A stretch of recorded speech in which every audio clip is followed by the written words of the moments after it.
Hey, All right. Welcome back, everyone. This is episode 2, 3. I done forgot. Joe. Episode 2 of the Uninformed and Unprepared podcast. I'm your host for this week, Andrew, and I am very unprepared and very uninformed this week. Then we're doing it good. Roll That was credits. That Michael. was it. That was Michael you just heard, followed by Peter, and yeah, say hello, everyone. Hi. Ooh. Hey, come here often. I hope so. I hope not. If you come here often, then you need psych evaluation. I don't know. I Wow. feel like we're doing a pretty good job so far. It wasn't bad. This is know, episode 2. So if they come here often at episode 2, they're geniuses or they're crazy. Actually, you know what? That's a fair point. That means these guys be rewatching it, and you know what? I'd give our rewatch value out of 10, maybe a 4. Nah, I Yeah. give it a 2. I give it a 2. Ain't nobody rewatching No, this. no. What are you talking about? Nobody's rewatching this. It's not I that can bad. barely watch it the first time after recording it. That's because you hate your own voice. That's different, Honestly, right? I'm the That's same way. true. That's true. I was fine by it. I was like, this is a pretty okay podcast. Like, then I just again, really I've can't listen to maybe myself maybe talk. that says something about a lot of other podcasts. Maybe. The sad state of every other podcast but us. No, I actually don't listen to that many podcasts anymore. I don't No, either, but I I've don't- had to. Like, my teachers back in college really, really enjoyed being like, so, you know, we don't want to teach you right now. But there's a So great here's podcast. a link to a podcast. Like, the weirdest example, my gym teacher in college had us listen to podcasts. Jim? Yep. Wait. Because What? it was right at the beginning of Rona, all right, and she didn't have faith in all of us, working out at first. So instead, before she ended up coming up with the idea that we'd have to videotape ourselves doing the workout, she would send us links to podcasts that we'd have to listen to Interesting. about like exercising and health. Terrible. Yeah, I don't know how I feel about that one. Yeah, that was a no for me. All right, that was a no for me. That was. Did it you was actually so write a dumb. paper on it? So guys, here's my favorite podcaster, Joe Rogan. Oh my god. And he's talking about how he hates video games and you should open up a Brazilian Jiu-Jitsu dojo. No, I've listened to a couple Joe Rogan podcasts recently. Because when I'm helping out with my brother's shop, like he just turns it on, and that man has some hot takes now every now and then. I'm like, woof. If Spotify didn't sign him that deal, he'd be risking it.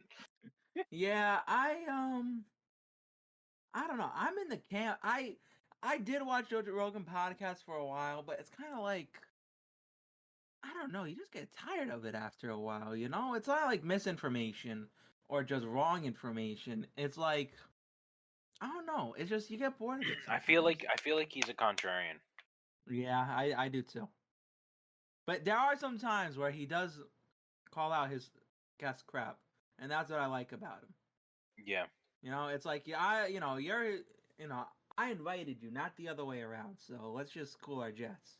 Well, he knows where he stands. He's fully Yeah. aware of his audience and his role in his own business.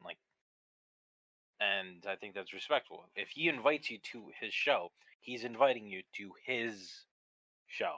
Yeah.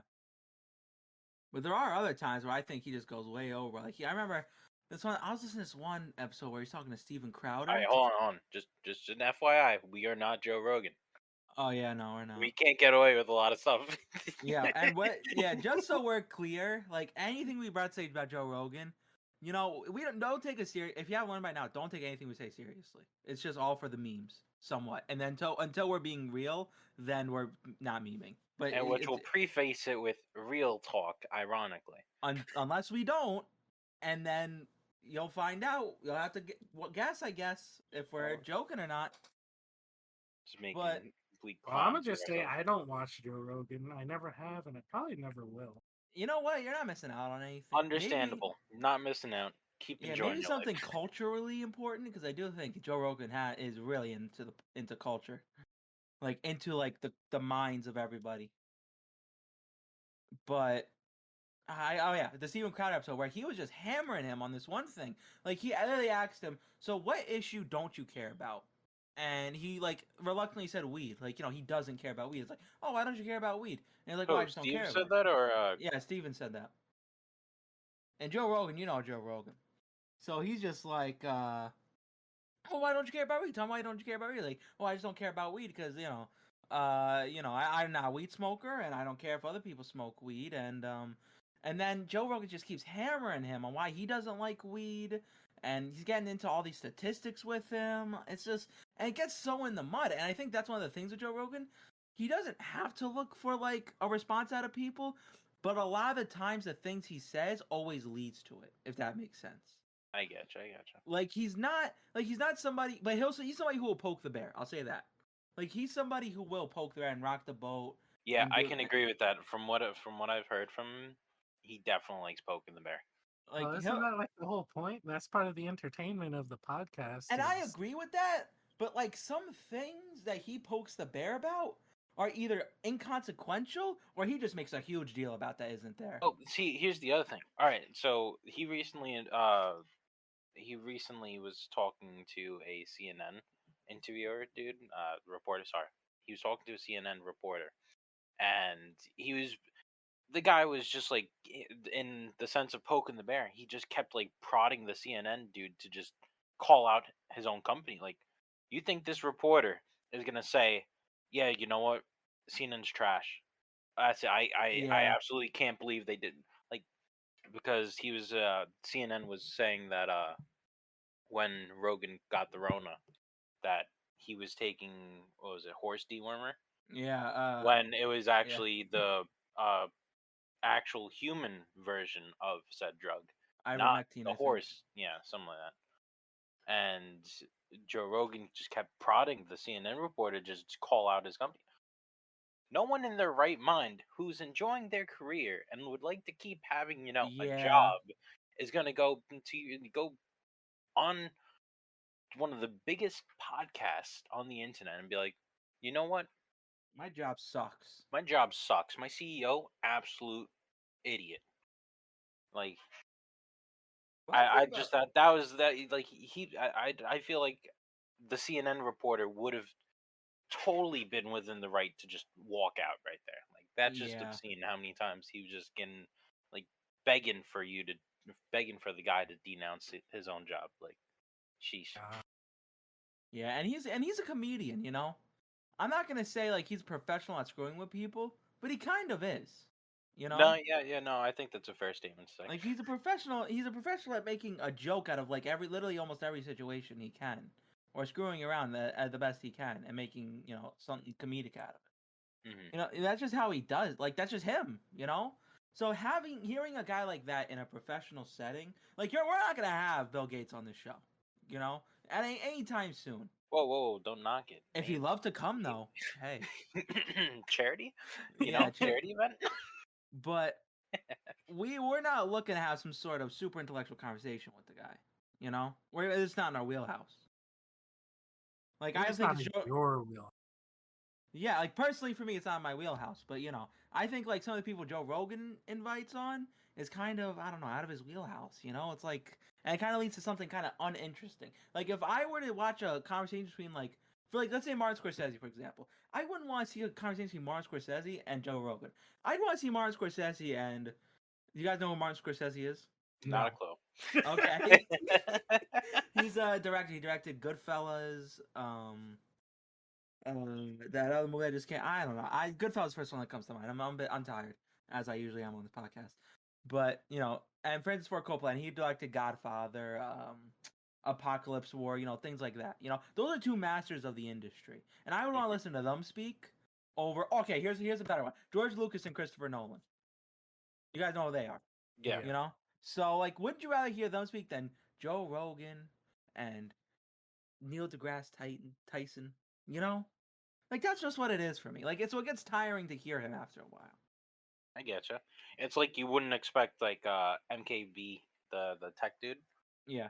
Like you wouldn't expect him to be interviewing someone who does like nail polish, something Yeah, like that. it's just It's too out of the element.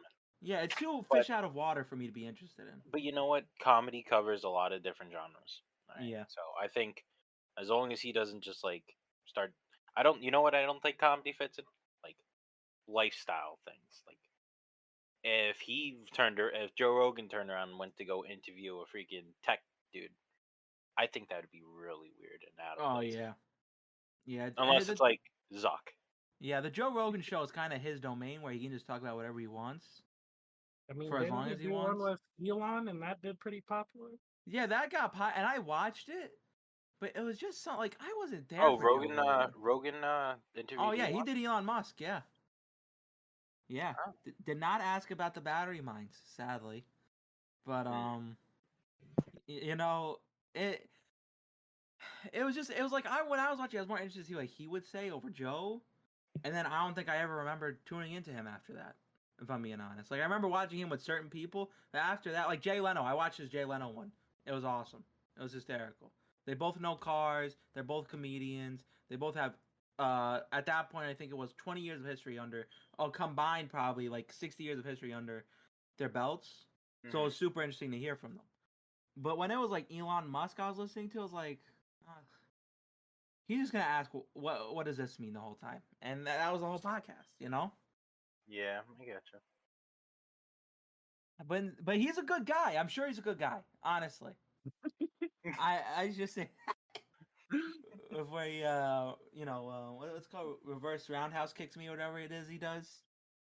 I have no clue. Heel kicks me, yeah. Before he like reverse heel kicks me. Already walking back statements. I love it. No. I just don't want to get heel kicked. I think that's pretty reasonable. Yeah. Have you ever seen that video? I know Andrew has. Have you ever seen that video of Joe Rogan reverse heel kicking some dude in the face in a jiu-jitsu championship? No, I haven't. I didn't even know this man did jiu-jitsu. Oh, what? What? What do you mean, what? That's like his whole thing. Yeah, when do I follow these people? I thought you said you would listen to him in the shop. Yeah, on a whim. That's like rarely. He doesn't follow him. He just hears. I know. him. Yeah, that's the same. Listen, I follow him just as much as you follow the news right now. Oh man, all right, that was good. That was good. All right, look at this. Hold up.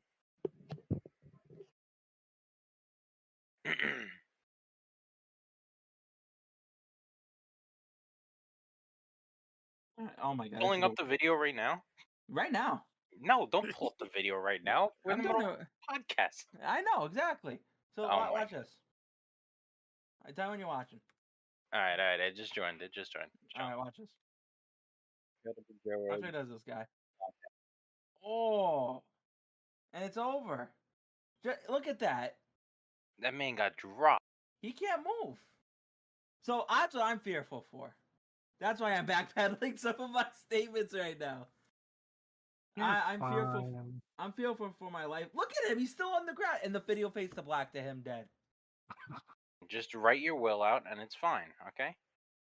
Gunshots, bro. But I think I could take Joe Rogan in an MMA fight. You think you could take Joe Rogan in an MMA fight? We aren't big enough for you to even like be considered, right? Yeah, I'm just saying, if it came down to it, I think I could take. Oh my god, if Joe we're not about to set up a pay-per-view on this. Yeah, if Joe Rogan joined one of those YouTube boxing matches, oh my god, that would be so awesome. I don't want to box him. I want MMA. Oh, grappling. Yes. Kicking. Oh god. I want him in his element. I think I could take him. I think that's Brock Lesnar versus, I don't know, Ronda Rousey. I think I could take him. I think I'm generous calling you Ronda Rousey. Yeah, you are, but I still think I could take him. I think that's gonna be a no for me, dog. Think about those betting odds, though. Oh yeah, those would be really good. You know, Mikey will be the announcer, and I'll be the ticket man. Yeah, he'll be handling the money. Where'd the ticket man? Fight's over. Where'd the ticket man go? Bro, Gone. I could bet like $2 on myself and I'd be rich. That's true, honestly. That's what happened though with So a lot of people lost money in that Logan Paul fight when he fought Ngannou. Listen, What?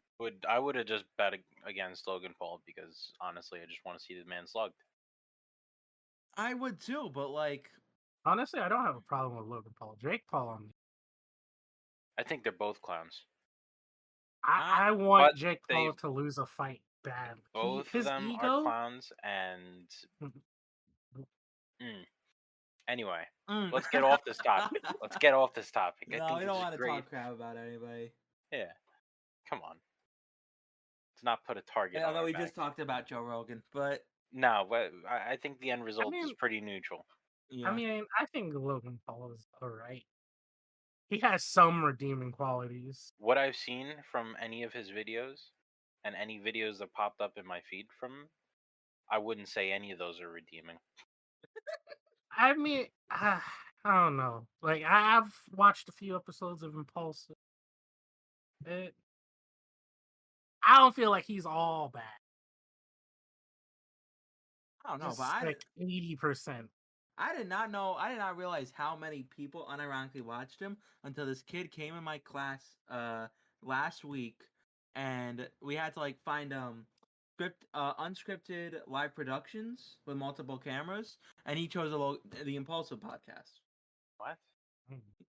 Yeah, I did not realize how many people unironically watched that show. I mean, I've And- watched a few episodes, but And I I don't had to, and watch it. we had to examine it. We had to talk about it. I didn't realize what they did too. At first, I guess I haven't never watched a full show, or at least one more for more than 3 minutes. But they do this thing where they randomly move around the camera on somebody, and they'll focus it, unfocus it, zoom in, zoom out, and they'll just shake it around. I have no idea what you're talking about. You know, to be honest. I'll literally pull it up right now. Oh my god. We literally decide on no visuals, and Mikey's like, It's all So right. anyway, let's show off all these things that none of the viewers will It's all ever right. know. The viewers will know what I'm talking about. Will they? They're Will We they? can intelligent. slip in a few cuts here, you know? Just some jump. It'll be alright. What's it called? Impulsive. Honestly, that's a pretty good name. I actually like the show. It well, doesn't the sound few like a episodes bad I name. watched. But you're not gonna get me watching that. No chance. Like, I watched the one with KSI after they fought, and after he fought Mayweather. That was actually a pretty decent episode. He seemed like a decent person. Had decent take. Hmm. What'd you say? I just said the episode that he did with KSI after their fight. He seemed pretty decent. Decent takes. What was you Did I- talking to him? Yeah, it was Logan Paul, KSI, and some other guy. They did an episode, and it was pretty good. Well, that reminds me. Does as far as podcasts go, does anybody even really like? Because we started the conversation off with that, but like, does anybody really watch any good podcasts here? I used to follow a little bit of CGP Grey. I used have to no watch idea some. that is. What? No, CGP Grey. It might be CPG Grey. I honestly don't remember I know the C comes first. That's about it. And Grey comes Oh last. yeah, this guy. The stickman dude. Yeah, Stickman dude. Yeah, the guy Intelligent is Stickman dude. exactly. He used to have he might still have it. Called Hello Internet. And of course, I'd listen to it every now and then. I thought it was honestly pretty good, but those guys talk way above my brain level, so I couldn't follow it too well. Yeah, there was. I got one great for your brain level. Not saying you're stupid because I watch it. Mega 64 podcast. If you Nope, don't even, haven't heard of it. Mega 64. They've been around for like 17 years or something now. Jeez. Yeah, and it's like they do skits on YouTube. They used to do a lot more skits on YouTube, but now they do it like once a month. Mm-hmm. but of like video game stuff, like like they were like probably the original people who did that, like the video games in real life, and they would Okay. harass people in public, and they do stupid stuff. One time, the guy dressed as a Tetris block and just walked around, and that was like in like 2008, I think. But they do this Mega 64 podcast, and it's on like episode like 684, I think, or something like that. And they do it every week. So That's they've been doing, insane. they've been doing a really long time, and it's just like four friends just chilling, and the conversations they have are like great. Like just share, they tell life stories, they just talk about each other, and they're hysterical.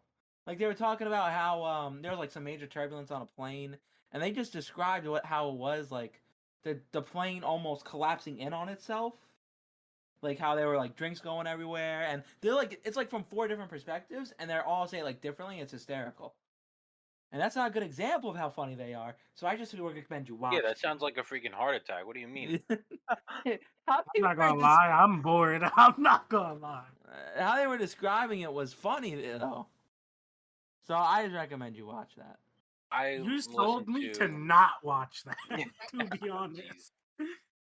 I can't. I just watch it. I That's all I listened can to say. right now. I listen to Trash Taste. Oh yeah. Trash Taste. Andrew, do you know what Trash Taste Nah, is? I have No, he idea. doesn't know what Trash Taste is. Andrew, on a level 1 to 10, how into you are you in? Oh wow. Hold on. Let me get my brain back together. Recalculating. Woo! Short circuit right there. Are you into anime? No. All right. On a Are scale you of 1 into to Ja- 10. Are you into? Are you aware or into Japanese culture? Any amount? That's what's less than no. On a scale of 1 to no, I'm at like a pretty much no. All right. So basically, Trash Taste is a podcast with 3 dudes who have been massive in the anime YouTube making industry, and they just got together and they're like, "Yeah, you know what? Screw it. Let's collab in person and do a podcast because why not?" And they've just been talking about anything but anime, and that's kind of a running gag because it's what they're known for. Might give it a watch since it's anti-anime. It's not anti. It's just They don't talk about it. yeah, Exactly, that's what I mean. It doesn't talk about anime, so it's just a normal podcast. And one of them had a freaking hot take about pizza, but I'm not gonna spoil it. Nah, I gotta hear the hot take. Was it the blonde guy? No. He's from Wales, so I expect him not to say anything good about pizza. They don't really know food there. No. He was fine. All right, freaking my man Gaguk. All right, this man's an Giggle, really? Gaguk has hot takes all the time. All right. What's this pizza hot take? I want to hear it. No, not to spoil it. So you expect me to go through all the episodes to find this pizza hot take? No, I'm pretty sure it happened on like episode 1. All right, these. Oh wow, that quick. Huh. These guys are occasionally smooth-brained. Okay, we'll just put it like that. I don't know. I think think they got some cool merch. All right, the Oh, merch yeah. that they have is so because it's Trash Taste, their logo is a trash can and a microphone, right? Uh-huh. Like think like the metal trash cans. So it really looks really nice. But for their merch, they have a mug, and it's a trash can. Interesting. I don't know why I'm so amazed by this. But it's not. It's amazing. Yeah. Episode 2, we are promoting other people's merch. Free advertisements. Let's see. What else do I listen to? I listened a little bit to that VTuber podcast, the one with the V Shoujo. I never got into that, and I feel like I'm better off for it. What? Yes, you are. Corner of the internet are y'all on? Because I've never heard of any of this. You ever heard of what a VTuber is? I know what a VTuber is, but I don't know what VTuber podcast? You got to remember, Andrew. I'm a weeb. Oh, so this is all okay. Yeah. Okay, a So VTuber, you take the casual approach. Yeah, you've heard of a VTuber, and then you weebify it. All right. Gotcha. And that's the corner of the internet I fall into. Gotcha. Honestly, speaking of podcasts, I know we just talked about Joe Rogan. I don't want to jump back on the topic, but Joe Rogan's best podcasts are the one where he's with Joey Diaz or another comedian. I Those don't know who the second person is. Joey Diaz, hysterical. Watch any of the Joe Rogan and Joey Diaz stuff. It is hysterical. Every time. It's funny.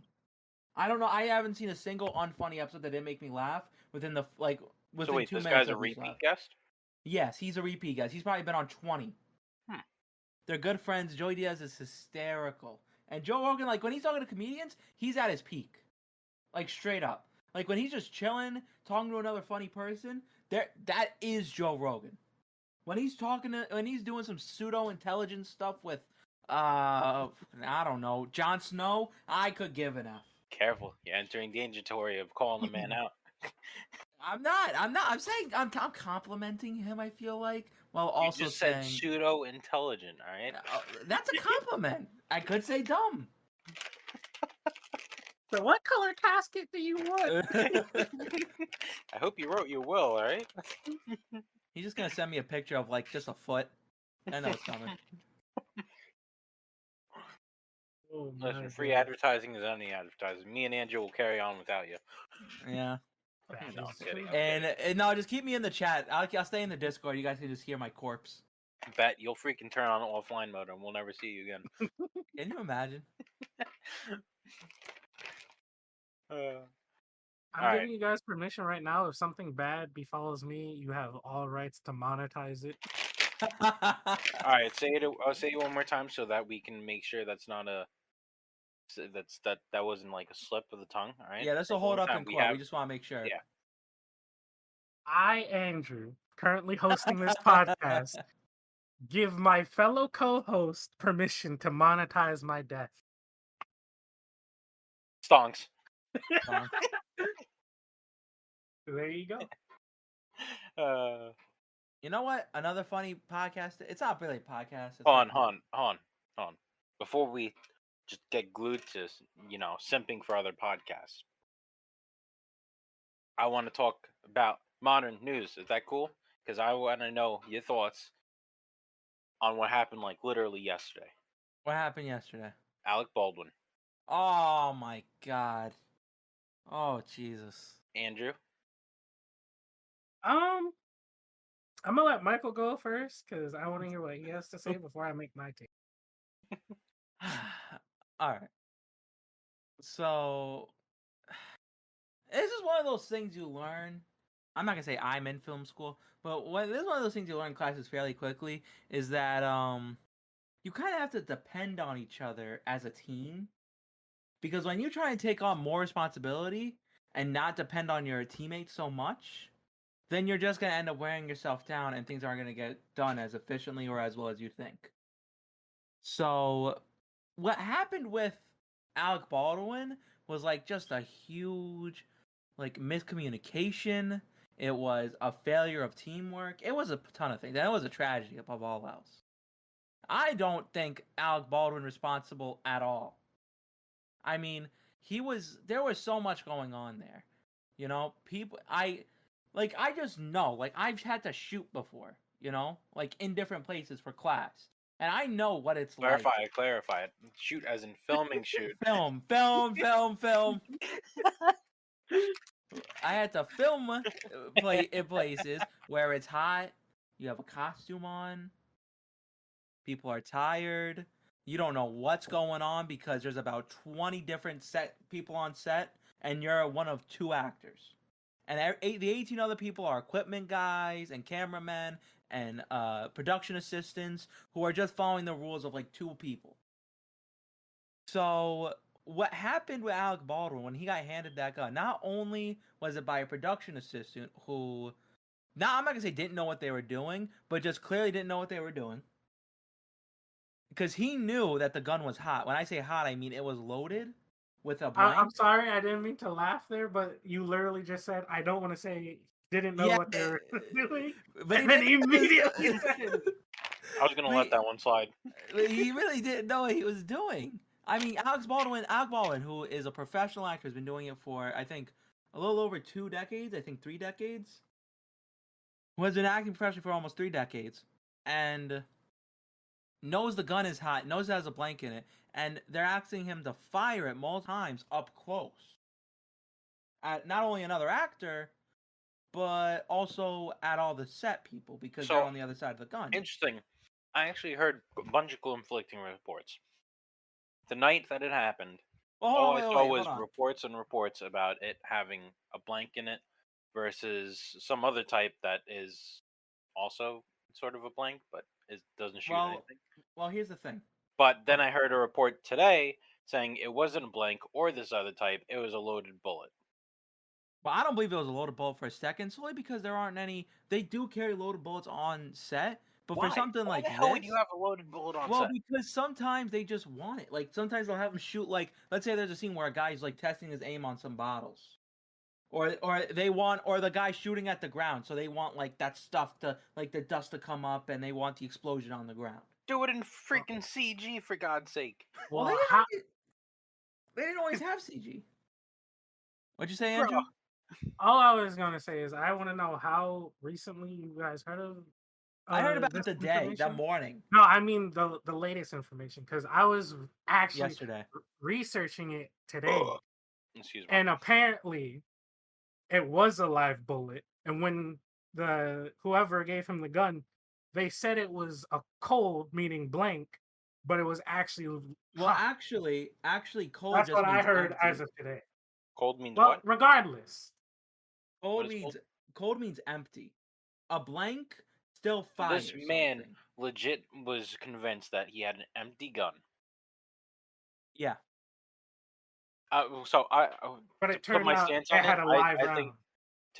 For my stance on it, I think Alec Baldwin he shouldn't be guilty that this wasn't his fault, and no, it was a horrible circumstance that just happened. Yeah. He just happened to be the one holding it. Yeah. At that point, if he's told that it's a cold weapon, then that it's not loaded, he should have zero concern about it. And he's on a set where he should just think about it like every other prop, and I'd assume that's what he did. I think this was a massive. I think it.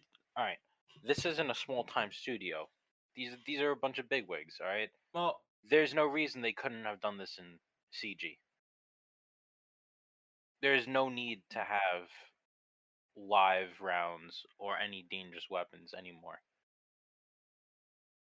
Well, okay, I disagree with that because practical will always be CG. 9 times out of 10. It will always be CG unless there is some super crazy circumstance like Thanos. You know? Like Thanos is the end all be all for CGI for me. You need to spend like 30 minutes on the Blender Reddit, all right? Because photorealism in CG has gotten disgusting.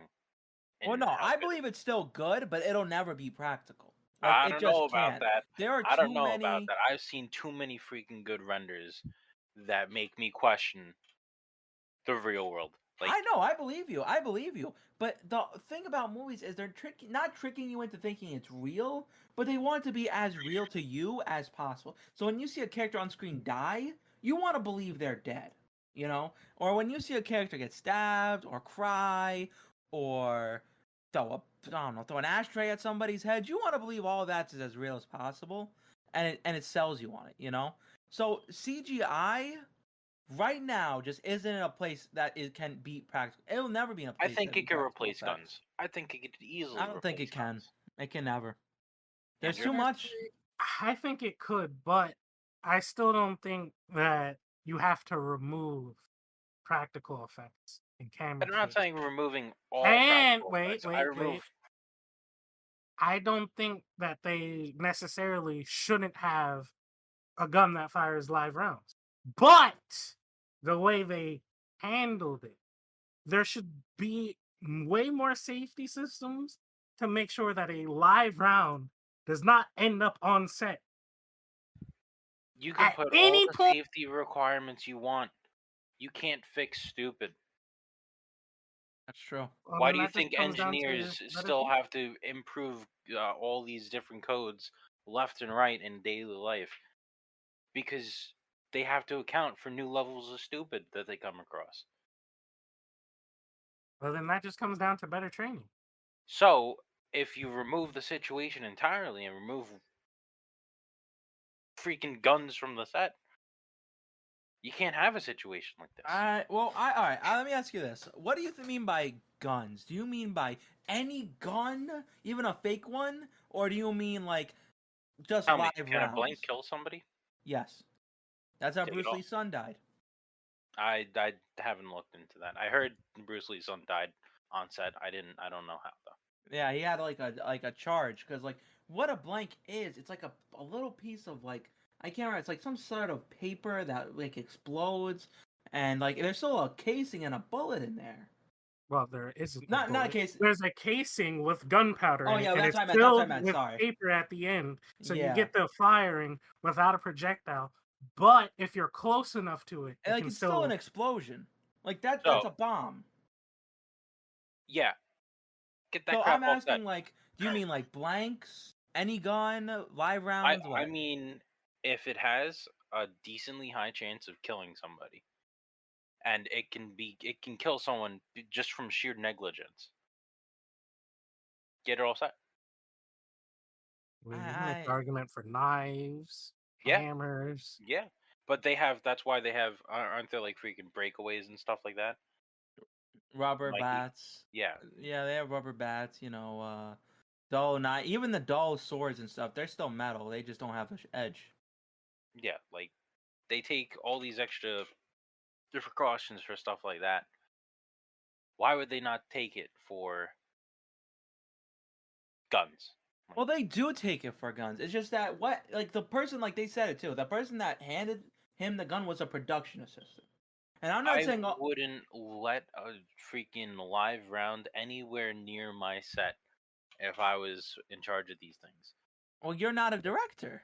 That's one clown away, or one sleepy dude, or one guy who decided to get drunk on freaking drunk on the job to screw everything up. So what about explosions? So explosions, I honestly have no clue how they handle it IRL. But I think most can be replaced with CG too. But I also don't know.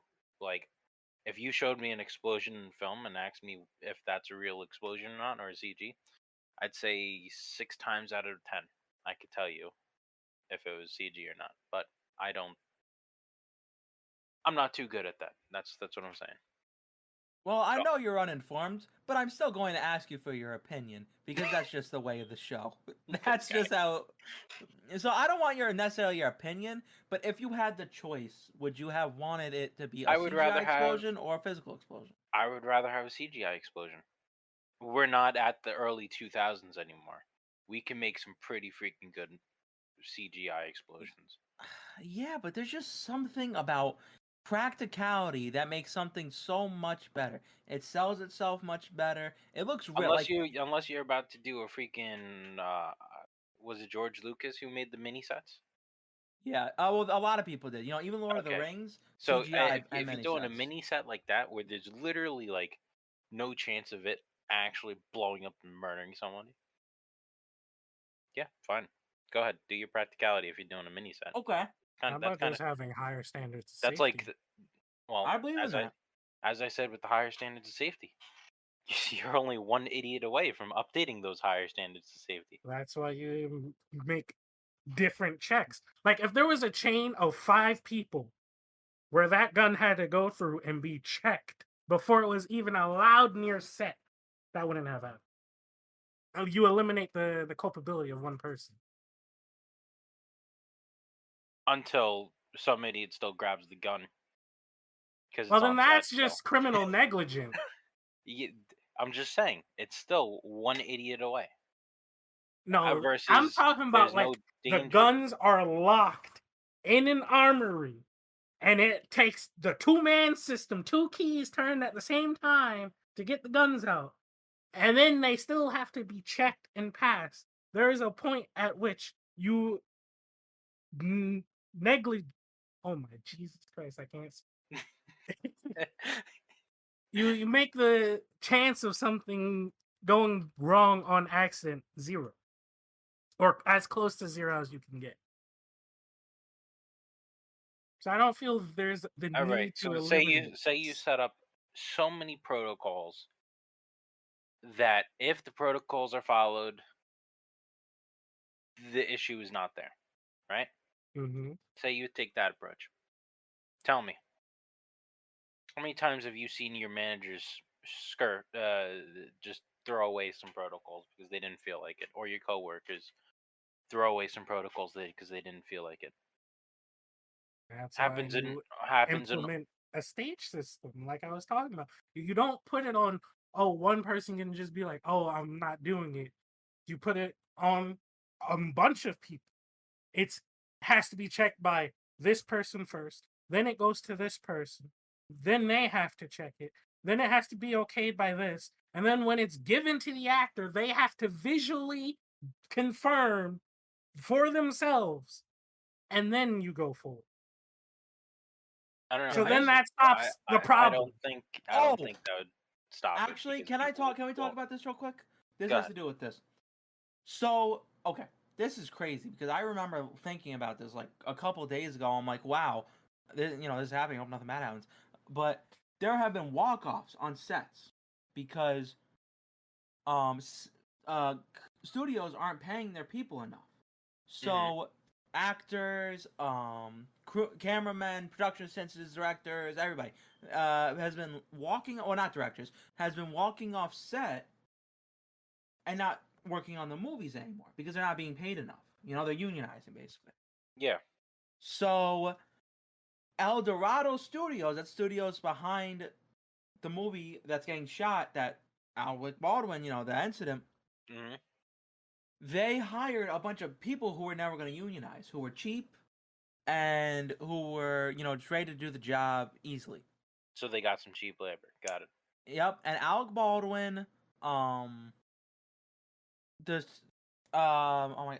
of cinematography, the director of photography, that's a cinematographer, and the director are people who didn't leave. They wanted to stay on the movie because they felt of the art of it. So they didn't care about the pay. They just wanted to stay on and, finish the movie, right? Okay. And it just so happened that one of the guys who were cheap labor happened to give a gun to one of the talents who was not cheap labor and stayed on, and he shot somebody who wanted to stay on and work on the movie.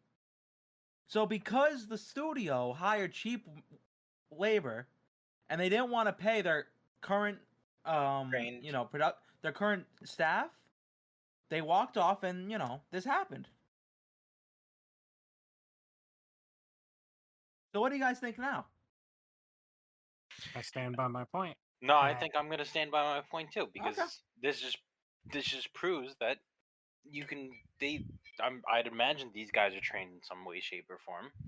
Otherwise, they wouldn't be allowed on set. Well, I And read even if an they aren't, excerpt even if they that aren't trained, that means that the people who are the directors or anyone who in charge of hiring still shirked their responsibilities, and he said, "You know what? Screw the safety practices. We're gonna get this ball rolling." Well, I disagree because I read an excerpt in an article earlier that the head of the Arsenal or something had said that he felt or she felt uncomfortable with their experience before they were hired for that role. Oh wow. And then, So that to me does not scream someone just passed the buck off. They had someone there that was not qualified, or in their own beliefs were not qualified to be there. And that caused the problem. Furthermore, if you implemented a new system like I said, where it wouldn't just stop at them to do it, it has to be passed off to other people, and you make it other people's responsibility as well, it would stop that issue. It's not the director's responsibility to go check the props and make sure the prop guy is doing what he's doing. It's not anyone else's job besides the person they have there. And that's what I'm talking about needs to be changed. They should have more layers of accountability. Hey, just checking in from post. We go on a little rant here for around 15 minutes or so. If you want to skip ahead and skip the rant, it ends at the timestamped location. We have timestamped in the description. Well, they do have. I'll just say this about the bureaucracy of film sets. There is a lot of it involved. You know, there's producers, assistant producers. But there's the producer going over and making sure the gun's unloaded when the Not prop personally. master. He would obviously delegate that to somebody he hired. The prop master, whose job it is to do that, who was negligent. That's why I'm saying now maybe you have the producer. He has to go over there, sign off that it's ready to be used and it's safe before it goes to the actor. And then the actor visually checks and confirms before they start shooting. That stops all the issues right there. Or at least makes it so difficult that so many people would have to fuck up to get the same situation, rather than it just being one person being a little negligent and just shrugging it off. What's the issue with removing it altogether, though? That goes back to Mikey, and practical effects are cool, and CGI is really expensive. Yeah, still really expensive. All right, so for a small time, you think it's viable? I think in general, because it costs millions to CGI a scene, that would cost a fraction of that price to just have the actors act it and record it and edit it up. Not to jump into going in depth in my industry, but the reason it costs millions is because they're apes about it. They're freaking spending half that crap on software, outdated software, and it's just ridiculousness. But CGI is not nearly as expensive as they'd make you to believe. It's still more expensive than just shooting the movie. Not necessarily. I'm gonna have to disagree on that one. How much does a gun cost? Let's just we'll keep using the gun example because let's just say $1,000. That's a pretty standardized price for a gun. Okay. Real gun or prop gun? Real gun. Right. For a rifle, let's say 1,500. This prop gun was not a functional gun. Well, it must have been functional on some level. Let's just go with real gun price, $1,500 for a rifle. Okay, so $1,500 for a gun, for a rifle or a gun. Yeah. It doesn't matter. It doesn't matter. All right, $1,500 for the gun. Now, in order to shoot it on set, I'm assuming you must have somebody who's trained in some way, shape, or form. Most likely. To use the gun, to get even the gun permission. So I don't have a single clue what those guys would charge hourly. All right, Mikey, what's the common thing on sets? Are they paid hourly or salary? They're paid hourly. They paid hourly. Okay. Yeah. How many times would you guess they'd take an action scene shot multiple times? Oh, how many times will they take it? Oh, that depends on the scene. Actually, I should put it like this. Certain sets will have you pay for the day. Other sets will have you pay for the hour, depending on how long they're there. So if we're doing it for the day, you'll probably shoot... Oh, my God. Depending on the scene. So, let's say a scene just like a regular scene and, I don't know, like somebody going to the grocery store and meeting a friend. That scene will probably be shot, I guess, however many time it takes, but between shots, I'll probably be let's put it as simple scene. Han Solo shooting Greedo. All right, there's a gun in there. All right, and he fires, and like a simple shot like that. How many times would that have to be taken? You think that could be a couple of shots? It's up to the discretion of the director, but it'd be a couple shots. If I had to guess, to reset everything, because there are explosions in that shot, little pyrotechnic. Mm-hmm. So if I had to guess, they would have to shoot it a couple times, and then that's not even including if they do reshoots and they don't like it. Okay. So if I had to guess, 6-7 times, probably 10 times. How long would a shot take? A shot? Well, where would you start from? Like, are you shooting from exactly when Guido and Han start talking, or when they start shooting? Well, each can we other? just estimate that it would take probably a full shooting day to do that scene, and it would be about 8 to 10 hours of shooting? There you go. Is that a fair assessment to make That is- before we go yeah. into these Probably details? more closer to 6 to 8 because they are working with natural daylight in that scene, so it's more closer to 6 to 8. 6 to 8 hours? Yeah, they wouldn't work for 10 hours unless they would do day and nighttime. But usually they split it up so that way on location you get the daylight, or on location you get the night. Okay, so let's say 8 hours of shooting. Okay. They wouldn't shoot 8 for hours 10 of hours. shooting. How much do you think they'd pay somebody How much for? I think?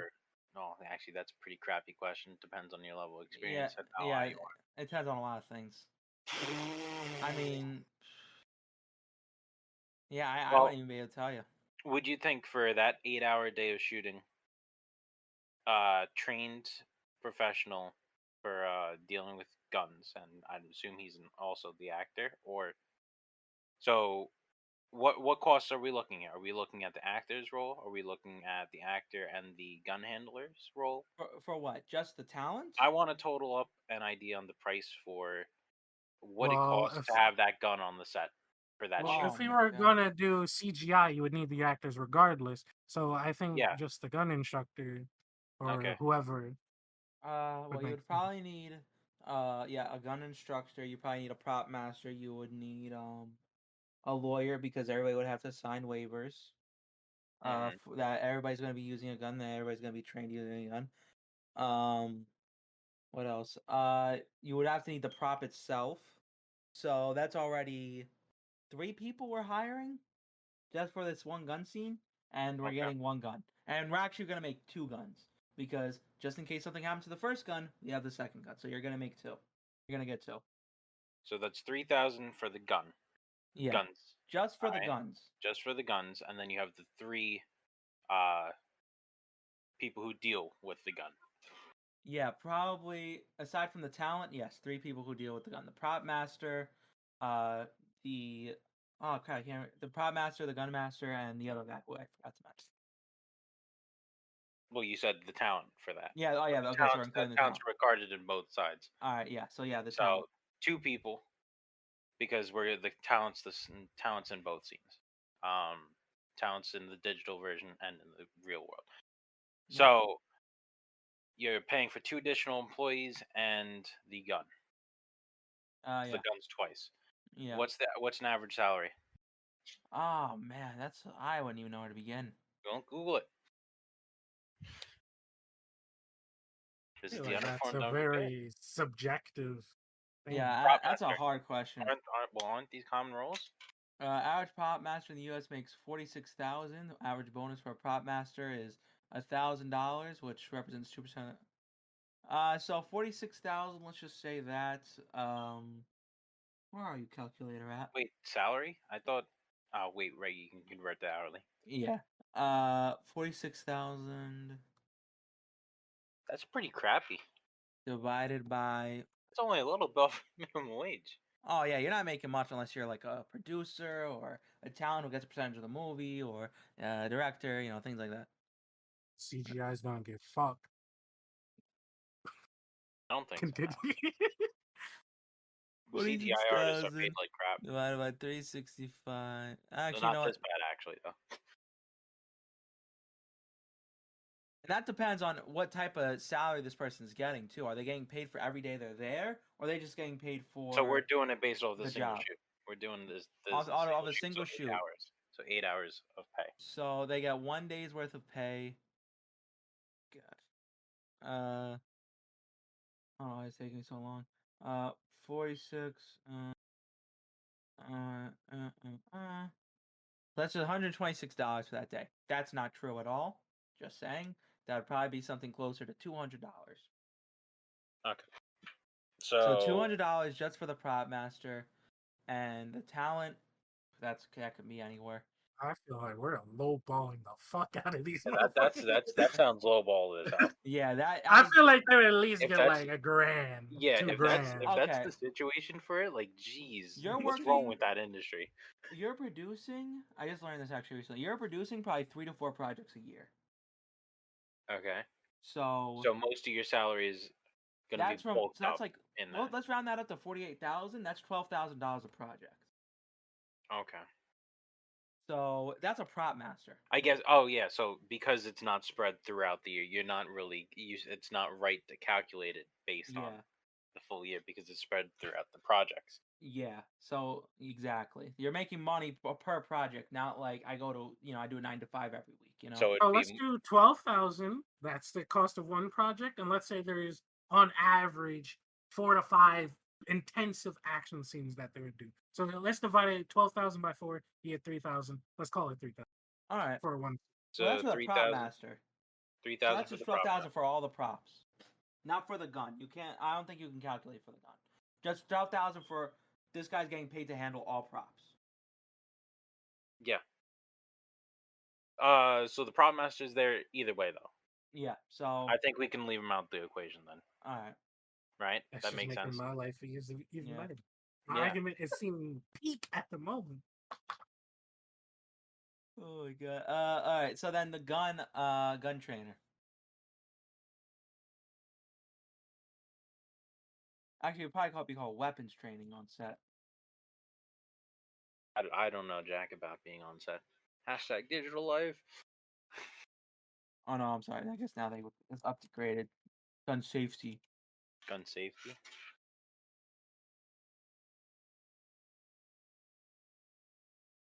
Well, let me put it like this. Yeah, gun safety officer. While Mikey's pulling up all the information, 3,000 should be enough to cover a simple gun scene. I don't know, Chief. No, you can buy a nice. You could buy a nice 3D model, all right, fully textured and rigged and everything, on the internet for like $100 if you really want to We're get a talking decent silver model. screen Or- quality, not Fiverr quality, my guy. All right, you really think that you can? I'm not joking. Let's see, photo realistic gun. We also would have to look at licensing because there's Yeah, of not course. a person So in the I wouldn't world be that would be surprised. okay. I wouldn't be taking surprised if they charge an extra 1,000 for it. Licensing.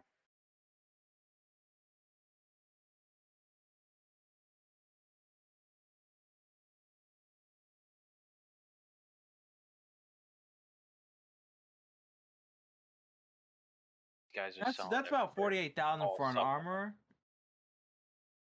That's what they would call them, a weapons master or an armor. Okay, So that's about 48,000 for them too. 48,000. So we'll just throw we'll throw the 3,000 on there. So 6,000 total for a single shoot with the gun. All right. Yeah. Yeah. So 6,000. That is the budget I have to beat. For movie quality, not Fiverr quality. Well, Yeah. that's 6,000 for the whole movie. So not just for the shot, I should say. That's 6,000. Like they're not working shot to shot; they're working from project to project. So we were doing it based off the shot.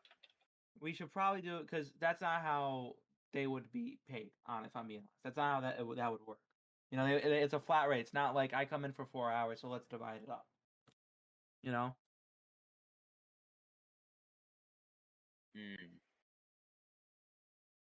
I feel like that might be diving really far into the rabbit hole. I just feel like the only way you stand a chance is if we do the math and get it down to per scene. Because if we do CGI for a whole movie, you're smoked. It's not gonna work. Yeah. Well, my idea was only replacing freaking like guns and actual like dangerous weaponry.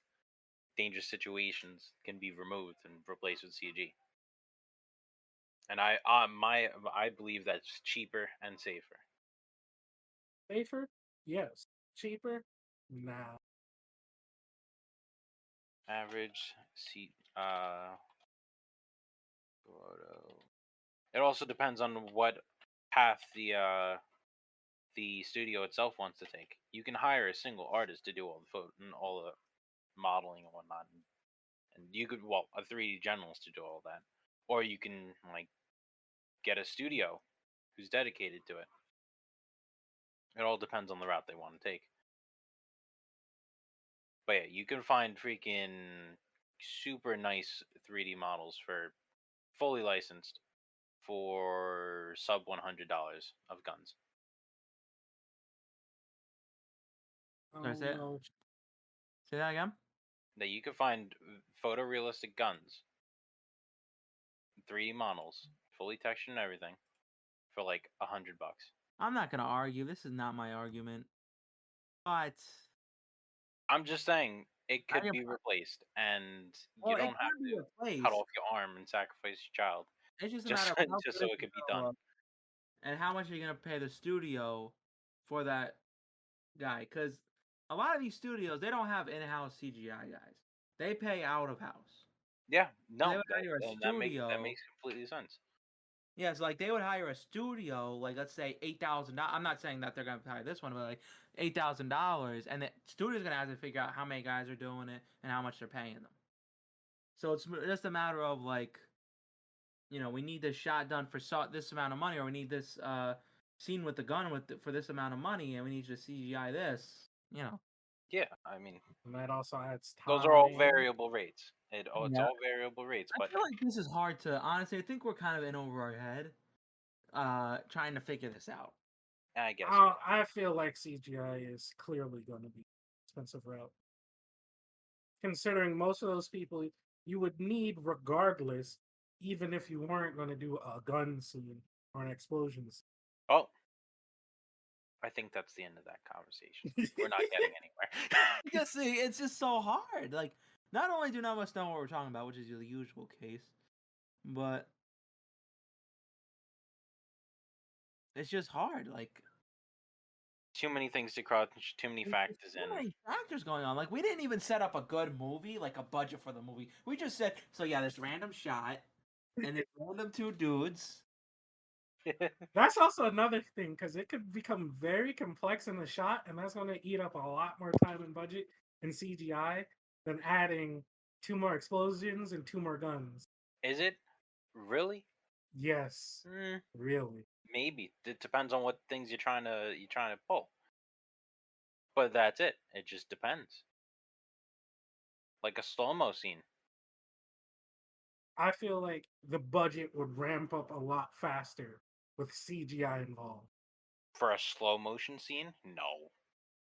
You kidding me? That's just called scaling on a timeline. What type of slow motion scene are you talking about? Are you talking about like bullet time slow motion scene? Like think classic Matrix. If I had to Oh, that's just think one expensive. of- That? No. Do you know what they did for that shot? Well, I don't know. I don't know what they did what they did for that shot. No, go ahead. Was that in person or was that CG? That's not CG, that shot. Well, the bullets are CG, but him doing it and the spin around of the camera is not CG. Oh, that's dope. So basically, they have real world. that was real world, straight up. It's a whole green screen, right? Like think of it like a half circle green screen, right? Okay.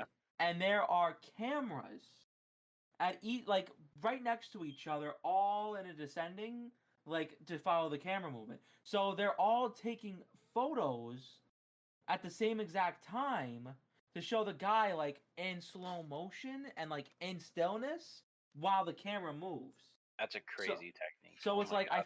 I don't know how many cameras were used, but it's like they're all shooting 60 frames per second, super slow mo, taking pictures, trying all at the same time, and the guy you gotta stitch that together. Yeah, and the editor's just going in and stitch it all together. And make it look like one camera. That might be the one exception. We're doing it for real. Will cost way more than CGIing it because that is unnecessarily complicated. This is the 2000. You saw the CGI in that movie.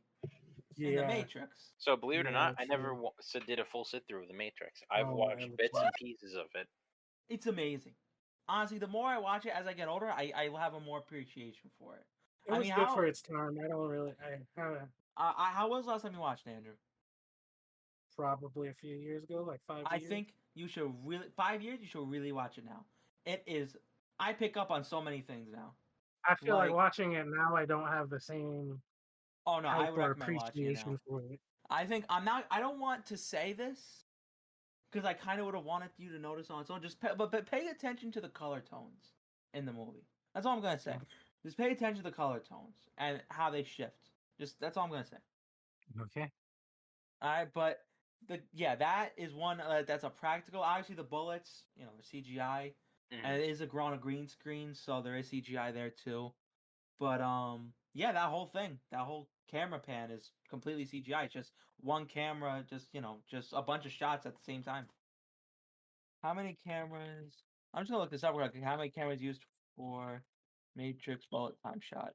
Oh, there's also another thing that ramps up CG costs, and that's the fact that a lot of studios still use god old software and their own proprietary stuff because that's what they trained their staff on in the early 2000s, and that's what they're like. Oh, we still want to use this dinosaur machine, even though there's brand new, bigger, better things. It's 120 still cameras. 120? Yeah, 120. Ooh. So 120 still cameras, all going at 60 FPS, all going at movie level, quality at the time. Damn. That's a very expensive shot. Yeah. But it made the movie. It Yeah. really did. That turned into one of the most iconic scenes of all time.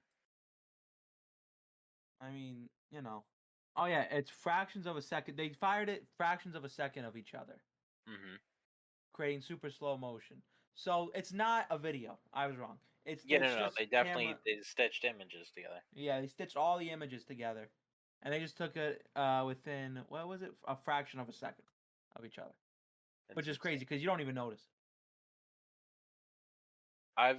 So interestingly enough, I've done something similar to that, and I wanted to blow my brains out dealing with it because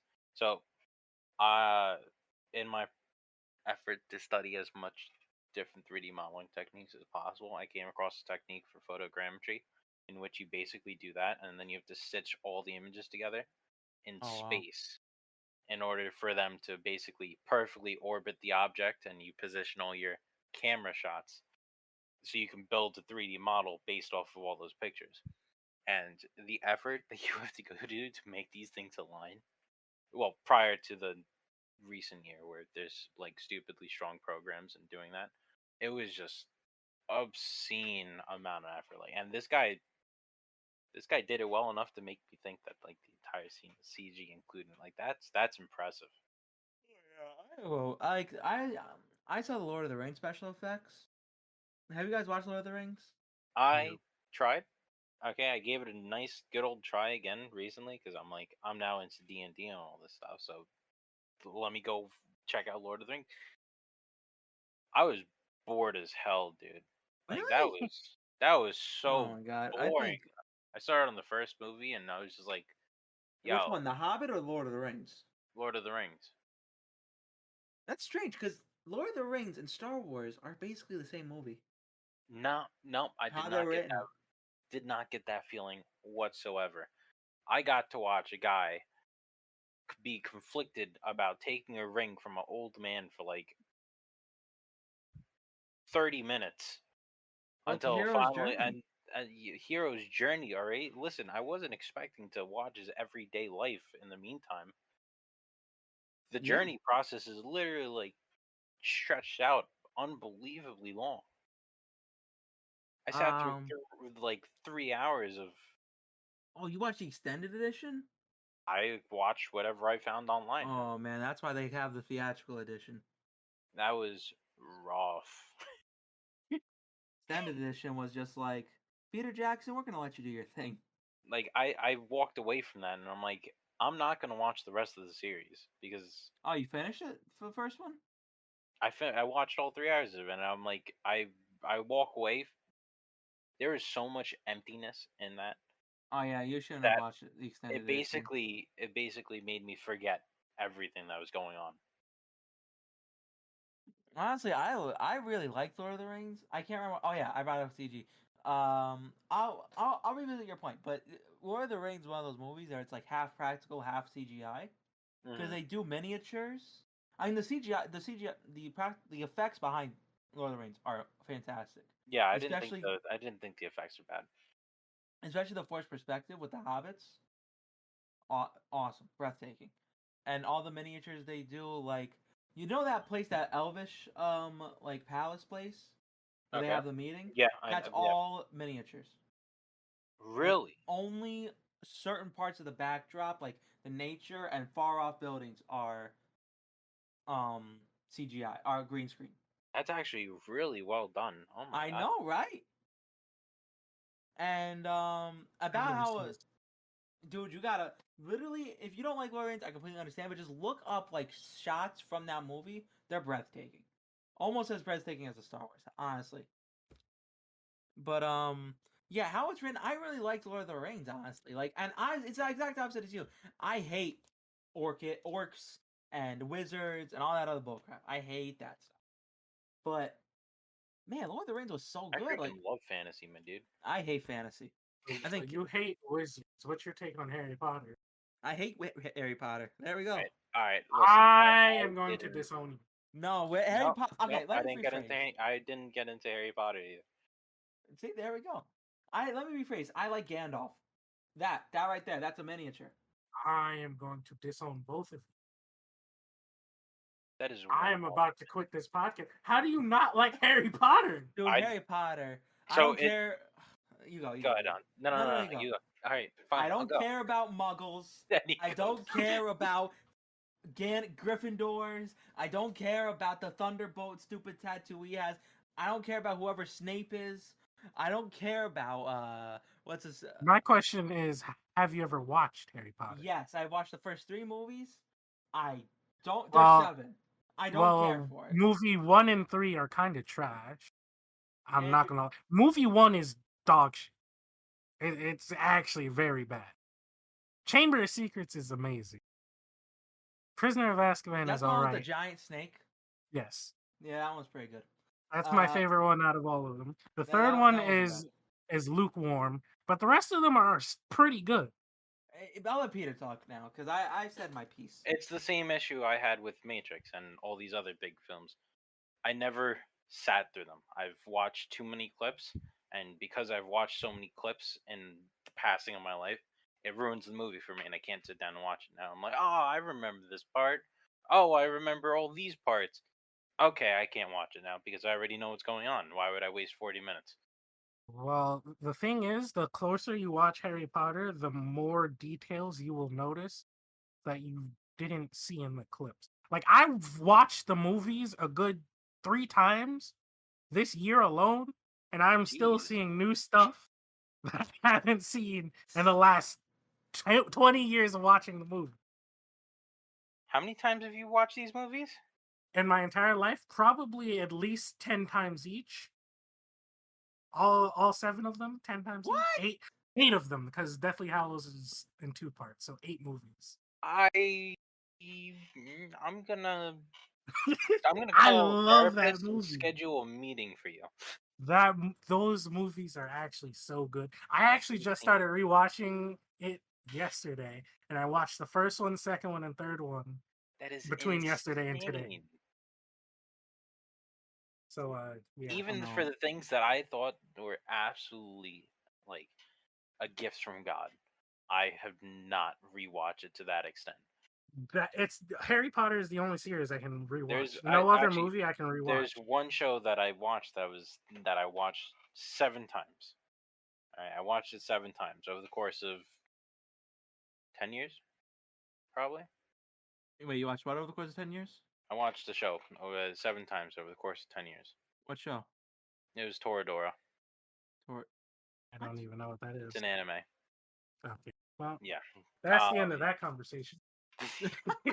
but that's just because I was hooked on the plot, and I'm a sucker for freaking romance animes. So it's just like I didn't find this undying need to freaking watch it or preach it to anybody else. Like Mikey hasn't heard about this because I don't think he should watch it, and I didn't I think think it was you- good enough for me to spread things like that.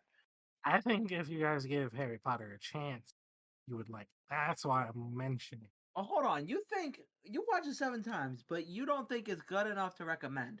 No, I don't. I don't think it's something that everybody's gonna like the same way I did.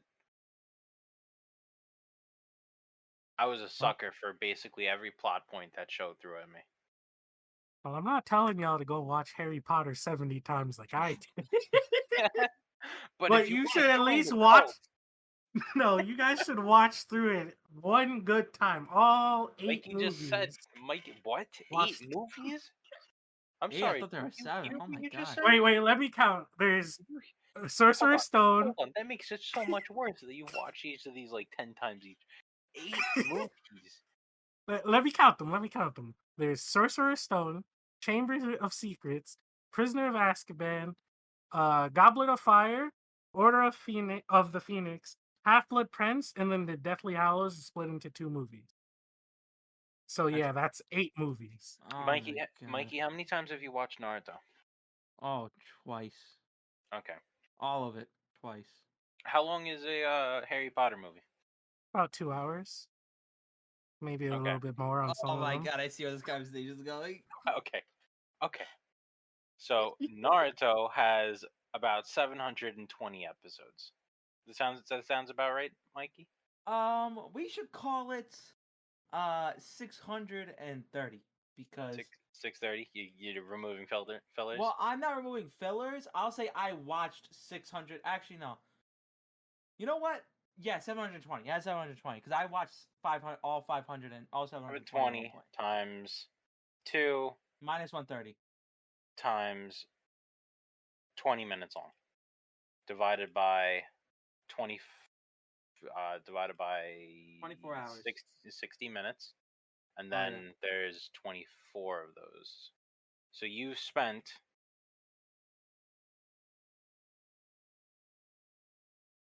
12,600 hours. Let me divide that by 24 again. That doesn't sound days. right. I don't think I did that math right. I had Hold on, let me do it. Someone Well, else let do me it. do the math for Harry Potter, right? So Yeah, there's Andrew, you do the math for Harry Potter. Mikey, you do your math for freaking Naruto, and I'll do So- my Toradora because I watched that. All right, that so many 720 So times there's 2. 8 movies times 2 hours each, 3 equals 33,000. and I've watched Divide them that by all 60. 10 times. So that's 160 Okay, I did hours. something wrong. I have 1,000,000 hours. Yeah, that's why I was a little confused there. I was up there too. I have With you down. 160 hours. So let me divide that by 24. I That only is have 6.6 25 days episodes. So yeah, of my 25 life. episodes times 20. how many days? 6.6 days of my life Let's see. have been 720 spent watching Harry Potter. divided by. Oh crap! I forgot to multiply. I've only 700 spent 8 hours watching Toradora. It looks like. Oh wait, no, I That's cap. forgot. That is No, sorry, I cap. forgot times by 7. 58 hours. is cap. That's what Andrew So I've only Oh, spent God. 2.43 days, all right, watching Toradora. All right, I only watched it 3 times as much, and they're 23. longer. So How many days did you say? 6.6. 6 days. 6.6 days. Watching. They're long movies, all right, and there's have you 8 of watched- them. Have you watched anything else to that extent? Have you Probably ever the closest would be Stranger Things because I watched all 3 seasons 4 times. Okay, What? I have the real What? number. I love that show. I've God, spent Mikey. 552 hours watching Naruto. All right, All right, well, divide it- Michael wins. Divide that by 24. Wait, how much did I just say? 552? Something like that. It doesn't matter like because that. you win. By 23 far. days. Yep. You win So by far. his biggest show, he's watched it twice and spent almost a 23 month. days. Yeah. And that's the course of how many years since you watched Naruto for Oh, the first man. time? That's oh god, how many years would that did you say? 2013 or 2014? 2013, right? I think 2013 is closer. We could just Yeah. check your mail. Hold on, check your Oh mail. no, I didn't update it at the time. Yeah, no. What I mean, check your mail as in when you made your mail. You had already started Naruto. I have. You disappeared for a month, Mikey, when you went to watch Naruto. The Well, you Mal see, was but made this after makes that. me look good because I've been watching Oh, them since I was a you kid. only made your account in 2019. Yeah, that's way off. Yeah. So 2013 to now 2021. That's like what? 8 years? 8 years. So 8 years, and he did what? 23 days to That's watch not his bad. most favorite show. Well, not his most favorite, but the biggest. But I spent 6 days over the course of basically 20 because I was watching them when I was like 3, 4. Let me see if I wrote in when I watched Toradora. So like, Toradora. I feel good about it. Mikey, you're a DJ. He's a monster for watching Naruto, not once but twice. I'm watching I One can Piece now. We're not going to talk about Did that. I tell you that I started One Piece? Lord help you. I'm praying for you. No, listen, people, listen. No, Honestly, no. I'll say it right here, right now. One Piece gets crapped on because it's long. No, and people are always like, I crap on it because it's trash. All right, I watched "Ooh, 6 by the episodes by and the thought it was garbage. by the 200th episode it gets good." That's wrong. Okay, I gave it a little more leniency. I gave the 5 episode rule instead of the 3 episode rule. You Which got basically into it means, within the first 5 episodes. oh I yeah. hated the first 6. I was like, this sucks. Once Zoro signed on, like I was pretty locked in. The Marines, like there was a lot to be left desired still, but there was a lot that I still wanted to know about that I kept going with it, and it's just gotten better. Honestly, I'm on episode like 18 now, and Luffy's a boss. Like he's dope. Like I don't think he's one of the coldest anime characters in the world. Let me send Andrew a picture of One Piece so he understands what you're talking about. Well, I don't want to understand because anime is not good. Well, I don't think One Piece. I don't think Luffy's the most coldest character in the Oh, world. this one? Yeah, no. I don't know. Yeah.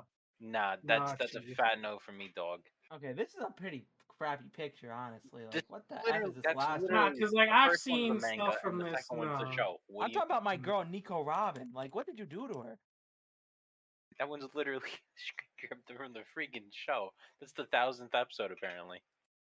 The Something like 1000th that. episode didn't even come out yet. Listen, I pulled it off of Google Images. I don't know. This is It's such horse probably- ass, man. I don't know what you want me to tell you. Before we go down the that was a anime bad rabbit hole, I had a question, Go and ahead. that was, what is your guys' favorite movie of all time? Oh, my First favorite off, movie of all see time? the issue is It could be story, or it could be because of the way it was produced. I'm gonna go And consult my anime favorite. list really quick because Oh my! No anime allowed. Okay, conventional. literally a movie. Like, what do you? All What do you right, mean? I got you. I got Spaceballs. I've never even seen it. Are you serious? You ever seen Spaceballs?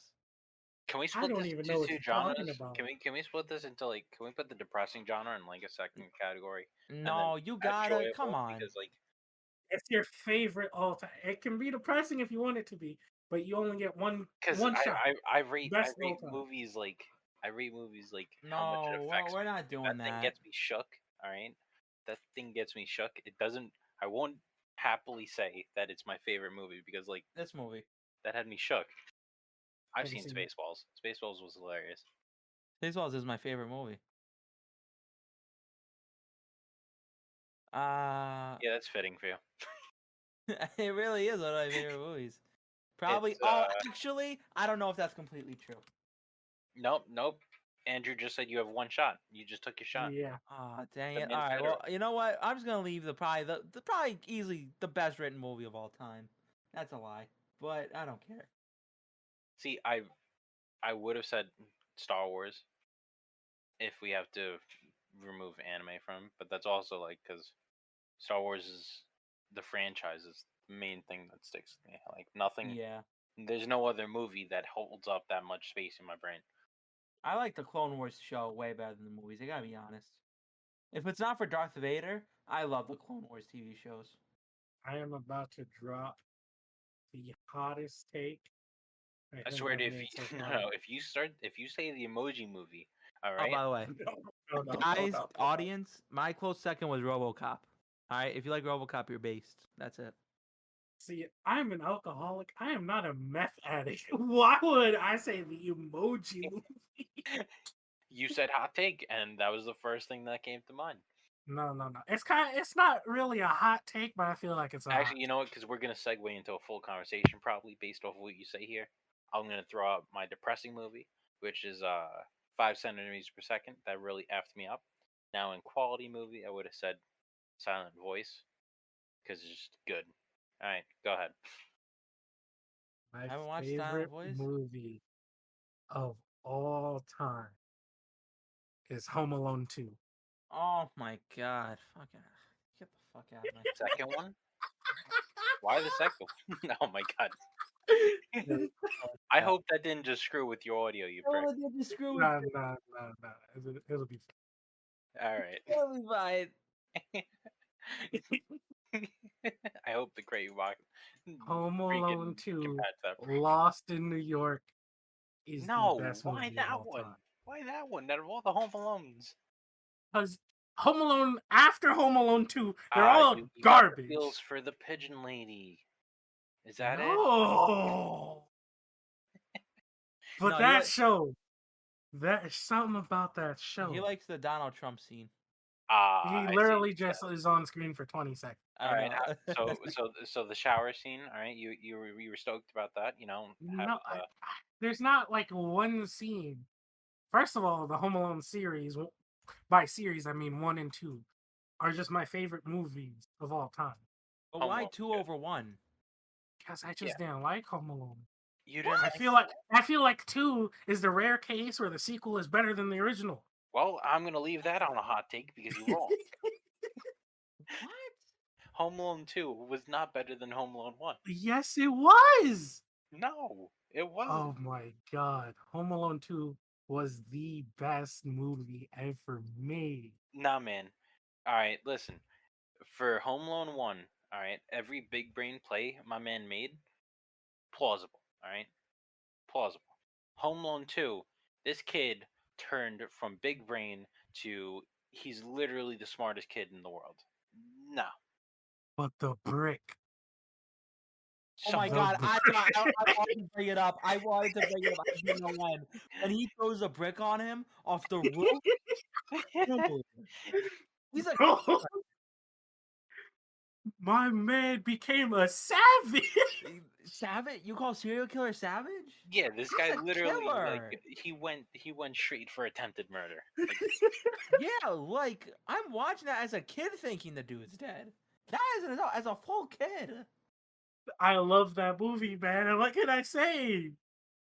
I was waiting to bring that up so badly. I'm glad you know, somebody else did. when he got to that abandoned apartment, I was completely like when I was a kid and watched it, I was so lost. Like that place looked like a maze to me. I had no idea. Like I couldn't understand the layout. I was like, Of what? how the renovated building that he was a little bit. Home Alone 2? Yeah, Home Alone 2. I was just like, this place makes zero sense to my kid brain. I couldn't follow like Yeah, I don't remember the much floors either. or anything. I just remember there being a lot of holes in the floor. Yeah. And the guy, I think he got electrocuted. Yeah, as I said, attempted murder. Bro, that movie was so good. How is that your favorite of all time? Yeah, I don't You get it. literally just told us you watched Harry Potter. Because there's a bit of nostalgia in Home Alone. Mm. Well, the Home Alone series. Like My that man was looking my at it through first freaking rose-colored glasses. favorite movie ever. And it still is my favorite movie ever. Like I loved Home Alone. I would watch it every single All right. day. So you know what? Now I'm curious. How many times have you watched that? Probably 15 times in my entire life. Do you remember how many loaves of bread you've eaten in your life? Jesus. I'm just guesstimating. Like I haven't watched it that much, but I did watch it a lot. I've watched it maybe 3 times. I would say like 15 times in total. Watching 7 the times Home Alone per movie. series was basically a Christmas like tradition for my family. So we would always watch Home Alone. I watched the first one. We would watch one of them. You know, I think Can we all agree that the third one was with the nude kid, right? Which one was the nude? Everything after 2. Okay, yeah, they were trash. Yeah, it's Yeah, not even a trash. contest. Have you seen Home Alone 5? Home Alone 5. Is that with the rich girl? What is this, Rocky? Is that- It's either 4 or 5. The one I with the don't- rich household, right? Yeah, I think so. Yeah, that was not it. Yeah, no, That was not not at all. it. Is there a 5? I feel like they made a It might have 5. been 4. It might have been 4. I don't know. Look it up. Home Alone, the holiday heist. Wait, I didn't even know that this one doesn't sound- existed. Yeah, that doesn't sound familiar. Wait a Holiday Heist? minute. This is a parody. Huh? That really sounds like a parody. It That sounds like has a to parody. be. There's no way. Let me The see. What Home this Alone, the holiday heist, also known as Home Alone 5, is a 2012 American-made for television comedy. Okay, so Home Alone 3 was with the kid in the like normal residential home. That's not like that wasn't the rich people. Rich people was Home Alone 4. Yeah, and wait, have I seen? I feel like I've seen this. I gotta pull up. I the haven't clip. seen this Home Alone holiday thing. 2012? Yeah, Yeah, nah, I'm not interested. I'm gonna. I have seen it. It is terrible. It is terrible. Who are these people? This looks. Yeah, This don't looks watch. awful. Don't watch it. It was on TV one year for Christmas. I remember watching it, and I was ashamed. It is so bad. Yep, that's a no. You know what? All right, I got some good news for you guys. Good wanna news. know did you know that all of Home Alone, the entire, okay, not all of Home Alone, but the entire parts of Home Alone where the kid is screwing with the two guys, Mm-hmm. aside from the parts that are shot outside, the whole thing takes place inside a gymnasium.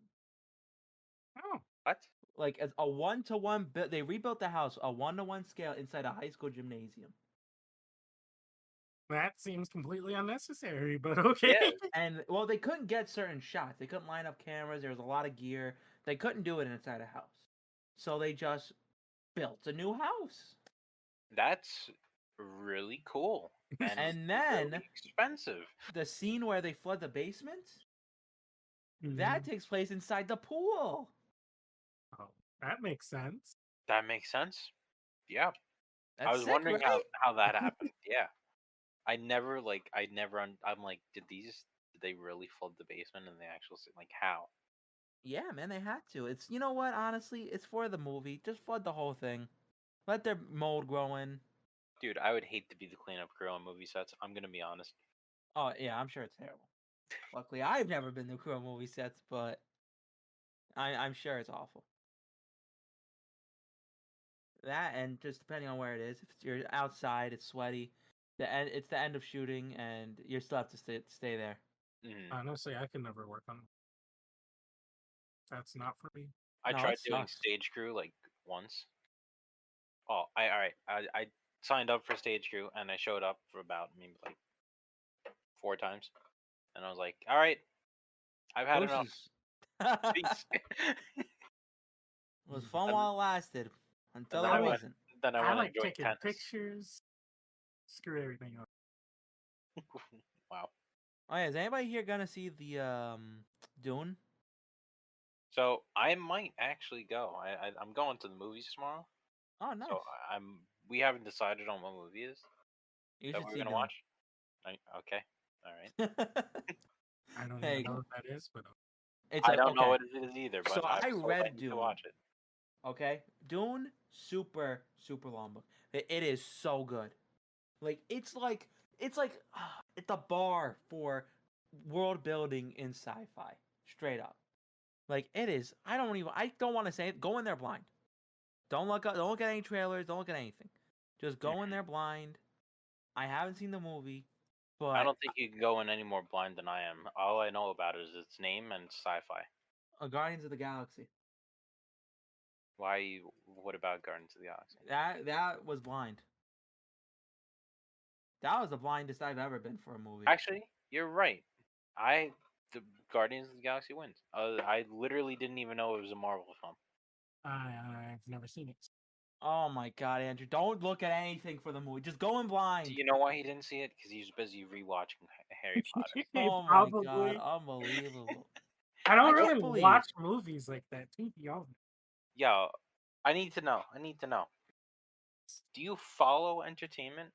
No. How Not do at you all. watch new things? I see it, I look at it, if I like it, I watch So it. you'd have to be sold on a trailer, Not necessarily a trailer. a random clip. Like, it has to intrigue me with the title. And then, if let's say I'm on Netflix, right? I look at the cover art, okay? And then I read the short little description. It has to grab me. Oh, the And premise then, has to- yeah. and then it gets 20 minutes of my time. If it doesn't do me anything in 20 minutes, I'll skip forward. If I'm still not sold, I'm gone. Never to touch it again. 20 minutes. That wouldn't even qualify for a 3-episode. No, that's rule. not even a first act. I mean, That's really not giving anything a chance. yeah. It How'd has you- to give me a character, a plot point, something. What are That some piques shows my that interest. you've watched that stuck out to you? Is this a general question or just him? This is at Andrew specifically.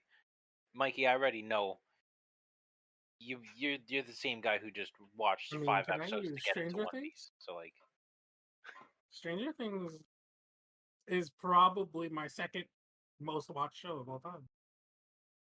all right, so you have Stranger Things. What and anything else comes to mind when you think about a show that you went and watched because you enjoyed it? No, not really. What? I don't watch. Well, I do watch shows a lot, but not really. Is your only form of entertainment video games? No, I don't even play video games that much. What do you do? Watch YouTube. What do you do? I don't really know. Like, you got Stranger Things. That's probably the only one, to be honest. Oh, that is Hold up. Let me pull up my Netflix. okay. Wow, Mikey, what about you? All right. Well, outside of anime, I feel like that's a whole different discussion. I feel like we But- always have to remove anime. The Sopranos. Have you guys seen that? Nope. Oh my god, it's so good. Sopranos is basically about a mob family, a mafia, mafioso family in New Jersey, and this guy Tony Soprano who constantly has to deal with the stress of his family life and the stress of being a mob boss in his day-to-day living, and he has depression, and he ends up having panic. This is the first episode. He ends up having a panic attack, and he has to now go see a counselor. Now the counselor is just it's just one facet of the entire show, but a lot of the balancing that goes on is a part of it. And he goes to see this counselor, and he's always learning something about himself. He's always learning something about like the world he lives in, like who he is as a person. And he's like at this point like 50 to 60 years old, and he's still learning that, And it's just really funny too. I mean, like, oh my god, it's freaking hysterical. That's probably the best you've ever tried to sell me on something. Oh yeah, I know, right? I was just thinking that. I was like, that was probably the cleanest way you probably could have told me about this that you've ever done. You haven't ever described something as well as you did right there. Yeah, thank you, because I you know me, I suck at describing things. I suck at it. So, yeah, and it's just super funny. Oh my here's god. where I'm gonna ask the most important question for my taste. When was it made? 2000 is when the first episode came out. Okay. Now production quality is really good. Maybe I can give it a try then. That's within viable. It's an HBO show. All right, then I'm not gonna watch it. What? I don't have HBO. Oh yeah, bro. So Care. Careful there. Hi, oh my. That's You'll what I was you'll gonna pick this say. up later. We'll pick that part up later. No, I can give you my HBO Max subscription. Because they also We're gonna edit that part out. All right. I was gonna say pie oh my. That's what I was gonna say. I don't know what we need to edit So out. swiftly moving on, some of the shows on my Netflix that I like is Lucifer. That's a show. Oh yeah, I watched that. Yeah, that was good. Me vigorously taking notes on half decent shows because I don't watch anything but anime. Sopranos, bro. The Queen's Gambit. I like that because chess. Oh, that sounds cool. I like chess. That's probably about The Irishman. It's a movie. It's really good. Oh, Martin Really Scorsese directed The Irishman. That is a good movie. That is up there in probably top 10. I'm not gonna lie. That's If it's really good, sell me on it. I'm not a salesman. Give me an elevator pitch. I'm not good at this. Oh, come on, man. Give the man an elevator pitch. Yeah, seriously. I don't know how to sell people on shows. Try. So basically, it's about a crime family. Bob's. That's it. That's all I got. Wait, what's it about? I didn't even hear you. It's about mobsters. Okay. This old guy, he's in a nursing home and he's recounting his days of working with let me pull up the summary. The Buffalino crime family.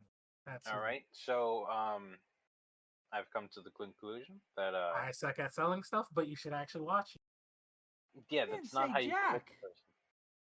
I don't know how to describe. I'm not good at transferring information. Neither am I. And did you see how beautifully that was executed? Exactly. No, but it's a good show. It details his come up through the ranks of the crime family and all the details of the nefarious acts they did. And it has a lot of tie-ins to, real world. Jimmy Hoffa. He goes missing. I don't know, Chief. Next. Well, it's 3.5 hours, so. Oh my god, 3.5? That's a lot. It's a long movie, but trust me, it is worth it. What I can say is, looking at this Netflix page, it was nominated for 10 Academy Awards. The Academy Awards mean nothing to me. Actually, most award programs mean nothing. Oh my god, can we talk about this? I know I'm about to hard shift on a topic. I'll really be talking out of my butt, though. Are we just about done talking about movies? And TV shows? We can take it wherever you want to take it, Mikey. Mr. Host, to lead the way. Oh, I'm not the host, but you are now. Keep on you going. guys know about relinquish it. The PlayStation DBrand stuff? No. No. Really? Oh my god. Okay, great. So, I want to get you guys raw opinions about this. So, okay. So, DBrand makes skins for your iPhones, for your phones, and stuff like that. They started making skins for PlayStations. I think that's a great idea. I think that's pretty. Yeah, that's smart. Now, they also want to make shells for your PlayStation 5. Shells are gonna get dangerous. If they want to do shells, that's a dangerous thing. Now here's the thing. Legal. They started selling shells called the Dark Plates. Okay. They started calling them the Dark Station plates. Okay. They said, try and sue us.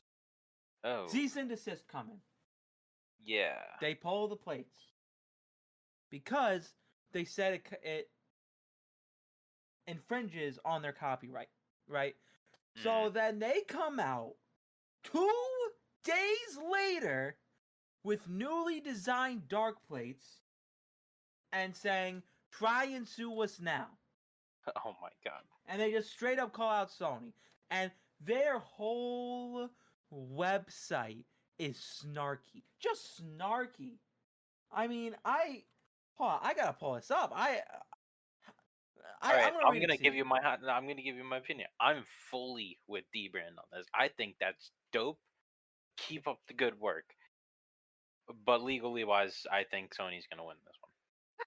Yeah, right. On Wow. the Okay. DBrand website, and literally the click to buy option says checkmate lawyer.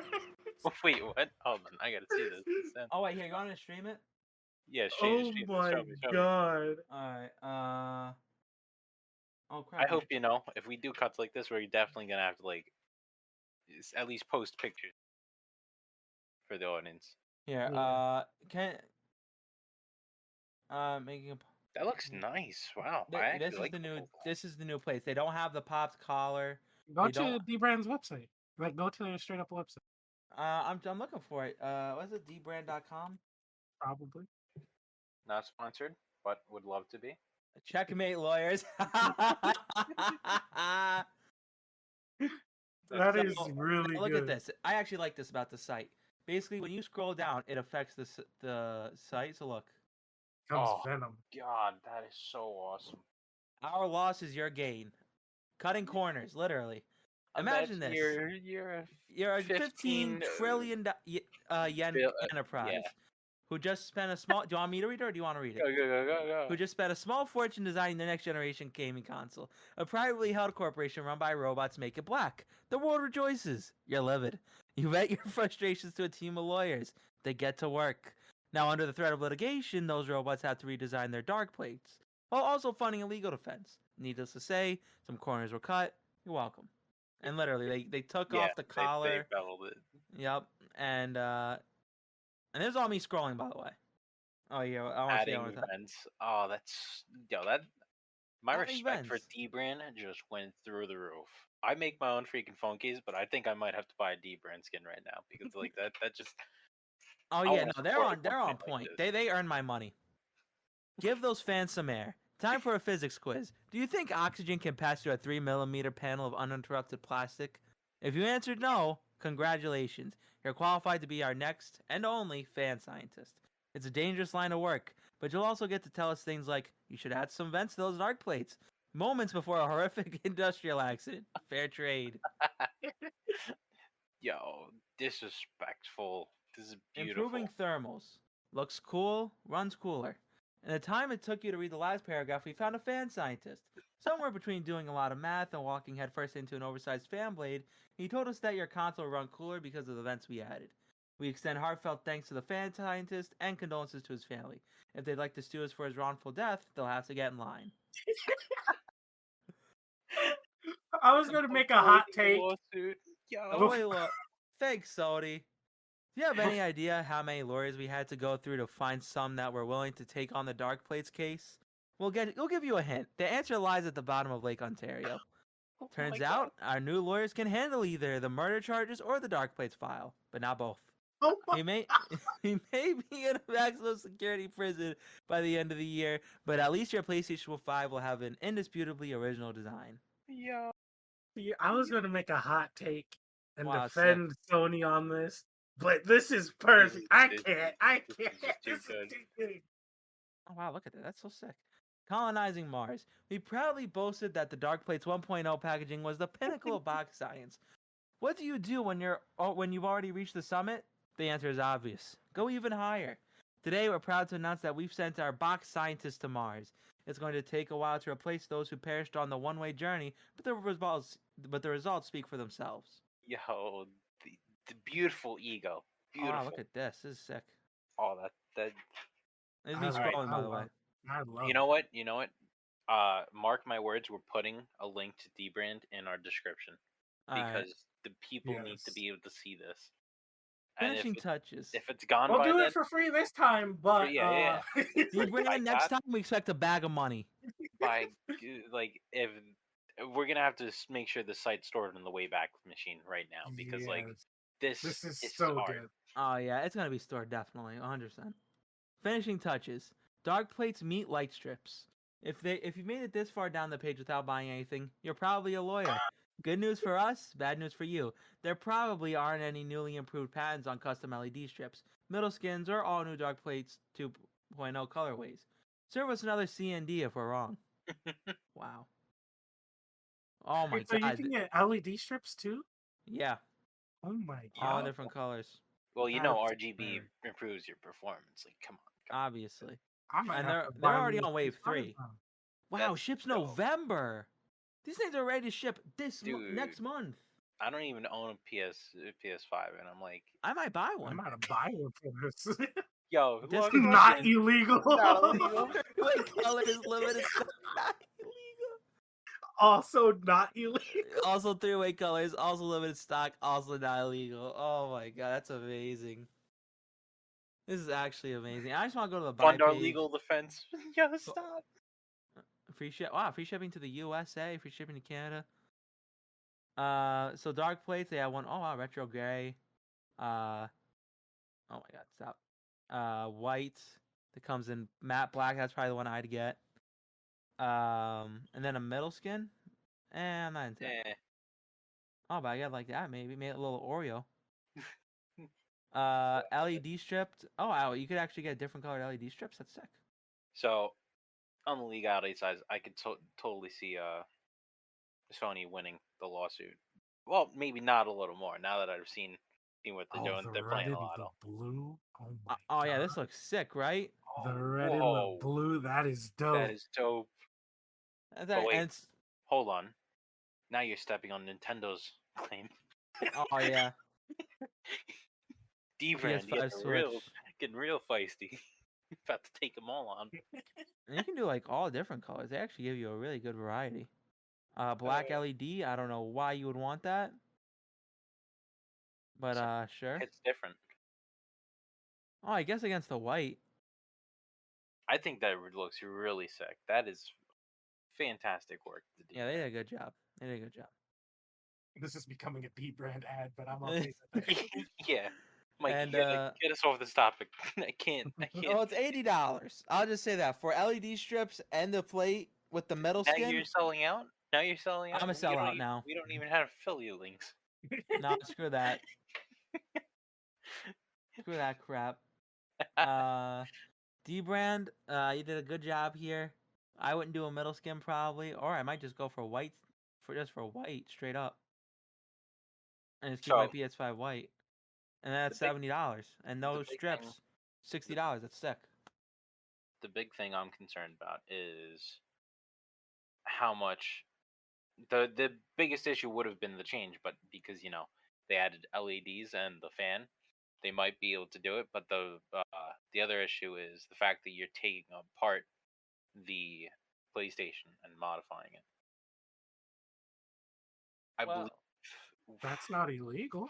Well, here's the thing.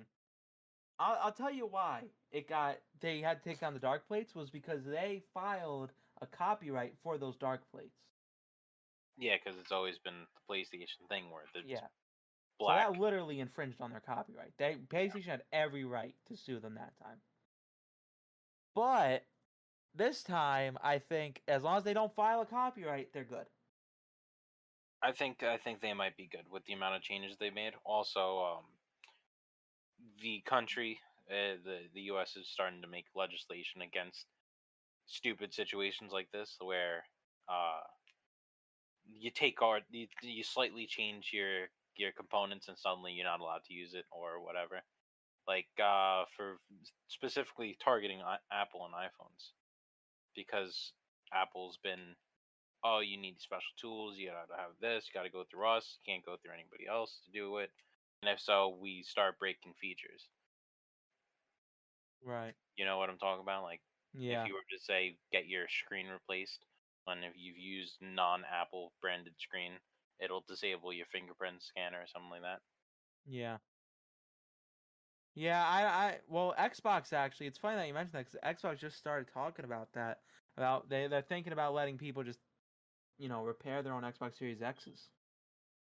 Honestly, I wouldn't be surprised because it's Xbox is owned by Microsoft. I wouldn't be surprised if they would allow you to install Windows on it. Yeah. Straight up. It's getting to the point where Xbox really doesn't really care about the whole competing with PlayStation thing. Because they realize they don't have to compete with PlayStation. They are in the position to control the industry on their side of things. They literally have the main operating system, and then they have Xbox, and they realized gaming's already massive on Windows. Yeah. So they don't necessarily have to be steering people to Xbox. All you have to do is look better than Sony. Which they're doing pretty well at the moment. Yeah. And By who's the literally other- doing who's- nothing, Yeah, by the way. who's their other competitor? What, Nintendo? I don't even think Nintendo's even a competitor anymore. I think Again, they're just doing their own thing. Nintendo's always not. done their own thing. They're always No. they're always high on their own supply. Yeah, literally. They just they just suck the souls out of children. 2 years Well- later, you know that Bluetooth feature that we had that we never turned on? We'll turn it on now because we feel like it, not because you guys asked, because we just felt like it now. Yeah. And they can get away with it too. That's the crazy. Most of these companies can, it's because they just can. Yeah. There's no I mean, real reason that they can get away with it other than there's no legislation to stop them. There's nothing stopping them, and the outrage is enough because most people who use all these features will just find a way around it by themselves yeah, it's weird because how they're that deep. like computer literate people are getting. I do feel like we're staying on the silent side too much. Living in the future. How do you mean? Like, I feel like computer illiterate people and tech literate people should be a little louder in their outcries when a company does something anti-consumer. Well, there is that one guy who was fighting Apple really hard about the what's it called? The right to repair. Right to repair. Yeah, I can't remember his name. But shout out to the guy who just sits in the chair with a microphone right next to his face, because that's all I know him by. Oh no, you just described like all of the internet. Yeah. But like That's seriously, literally us right now. he literally sits in like a super comfy chair. He has one camera and just like with the mic next to him, like a super comfy chair. So he knows who I'm talking. You guys know who I'm talking about. Nope, not a clue. But he was like a huge advocate for this right to repair crap. You know, not crap. I 100% agree with it. Wait, The- hold on. Is his mic coming down from the top? Yes. Okay. Is he running a triple monitor setup, I think? Oh, I don't know. I don't even see a computer screen in front of him. Okay. I think I know who you're talking about. But yeah, like he was like super into the right to repair stuff, and he was very much an advocate for it. Mm-hmm. And especially the European side. I mean, Europe, they're actually actively filing legislation about that Yeah, stuff. dude, I'm all right. I'm actually genuinely surprised that the EU is so on top of their tech laws. They've been nonstop, like, changing things in the past years for the better over in the European and in Europe. Meanwhile, yeah. we're just sitting on our hands over here. Oh yeah. They're about to make freaking Type C mandatory. Did you hear about that? Oh no, I Mhm. didn't. That's sick, actually. Yeah, dude. Apples are about to join the freaking Type C club and get off their Oh godforsaken my god, landing that's board. amazing. Yeah, Well, that actually being sense. they're trying to standardize USB. Because I still see micro USBs being sold to this day. For God's sake, I'm so tired of micro USB. Like, it's not bad, but it ain't Type C. Type C, honestly. Oh no, Type C changes is life everything. changing. Andrew, what are your thoughts on this? I completely agree. Yeah. Like, I mean, who- Everything just there's no point to have any other cable anymore. Yeah. Type C They is can do video, gold charging, standard. data. You don't need anything else. Why are we Yeah. not on this? Yeah, and the speed of all of it, the amount of charge it can dish out. Are you kidding me? We have 60-watt chargers for Type C now. That's insane. Our Oh, yeah. data transfer rates, we're literally they can handle the fastest of SSDs. All right, these freaking Type C cables. All right, Don't forget can transfer- Thunderbolt. Literally, you can have an external GPU yeah, Oh, that yeah. uses USB 3. yeah, you literally USB-C? can use Type C for GPUs. Though. Like, there's no point to have any other cable. It is quite literally the ultimate cable right now. And so many companies are sleeping on it. Yeah, I just confused the F at. I don't get what even the monetary gain is from micro USB, because odds are cheaper. They're just no. It's not a gain. It's a save. But the thing is, I actively now when I go to the stores, when I'm going through all the tech stuff, if I see a micro USB or any older charging cables, because there's somehow still people who think that the older ones before that, which I don't even remember the names of those, like they still think that's okay. You think it's okay to have prepare, you know the word. Oh jeez. Yeah. Oh jeez. That was awful, I know.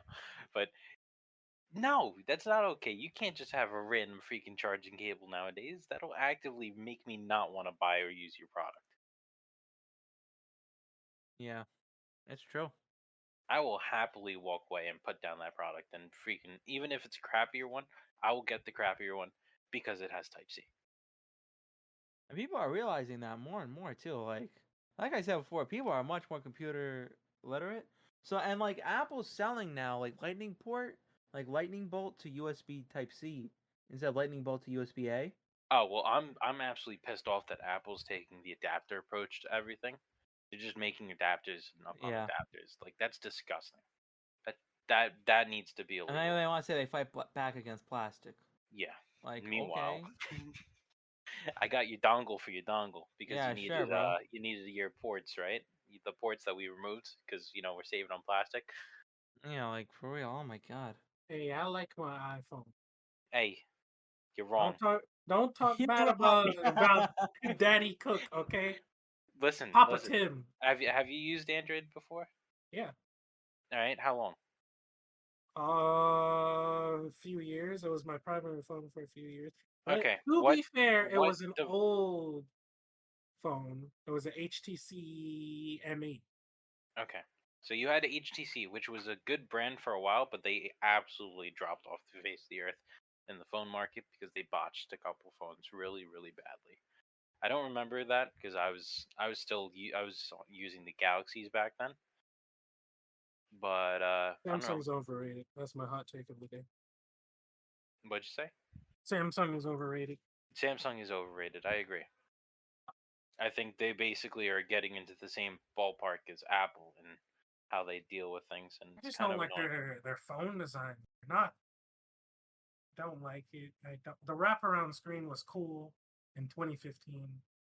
I don't think it's a I don't matter like of it. being cool anymore. I see we've hit the point in the phone market, at least Android has, where you have the powerful specs behind it. Your phones are stupid strong. Now you need to work on your software, and no more of this a whole yeah, so I changed the screen design ever so slightly. I did this weird little gig. Oh, you want to hide your camera? Nobody was asking to hide their camera. That was never an issue. Never an issue. And nobody needed 10 cameras either. Yeah. Oh my god, did you guys see the iMac has a notch? What? The new Mac has a notch in it.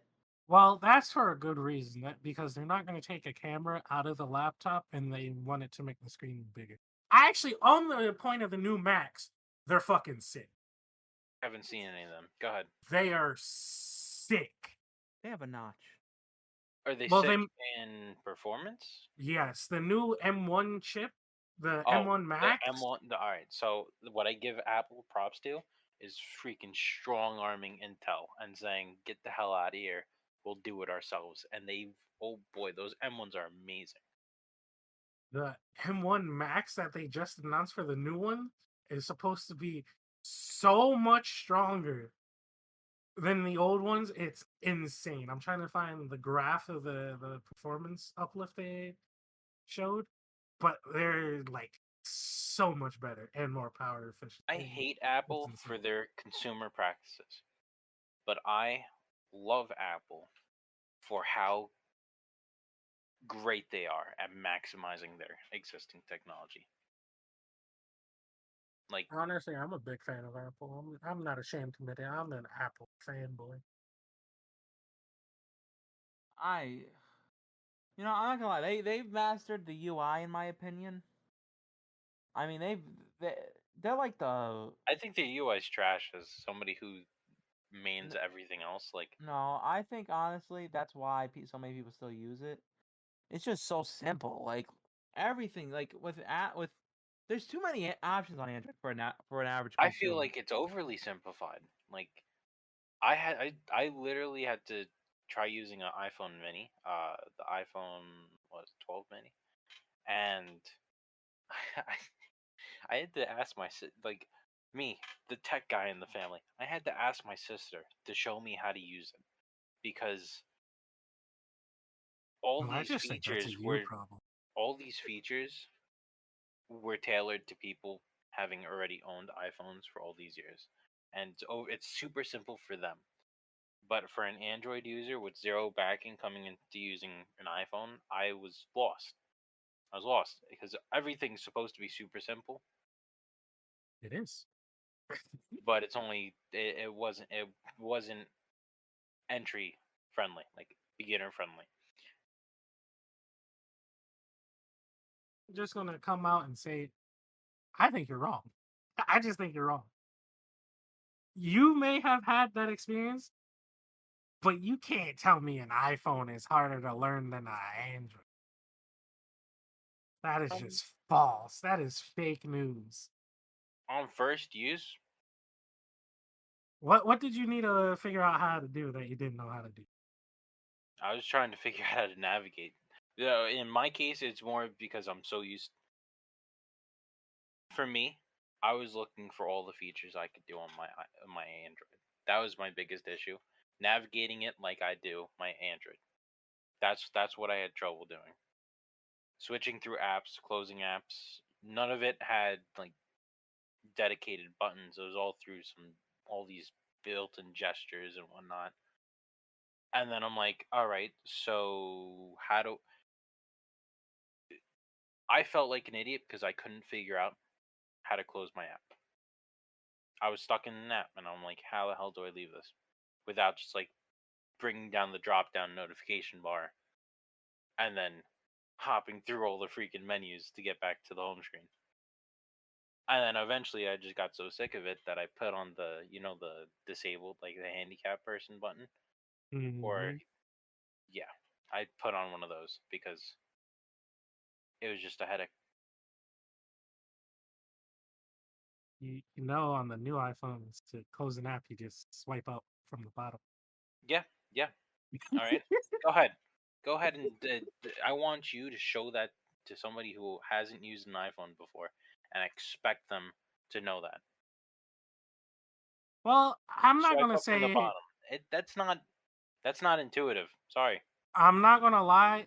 I had the same issue the first time I got And this you're phone. probably not going to accidentally stumble upon that as an answer either.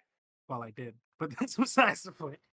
I went from an iPhone 7 to the 12 Pro Max or whatever they want to call it, the 12 Pro Plus Plus maximum performance You art leaped into that. addiction.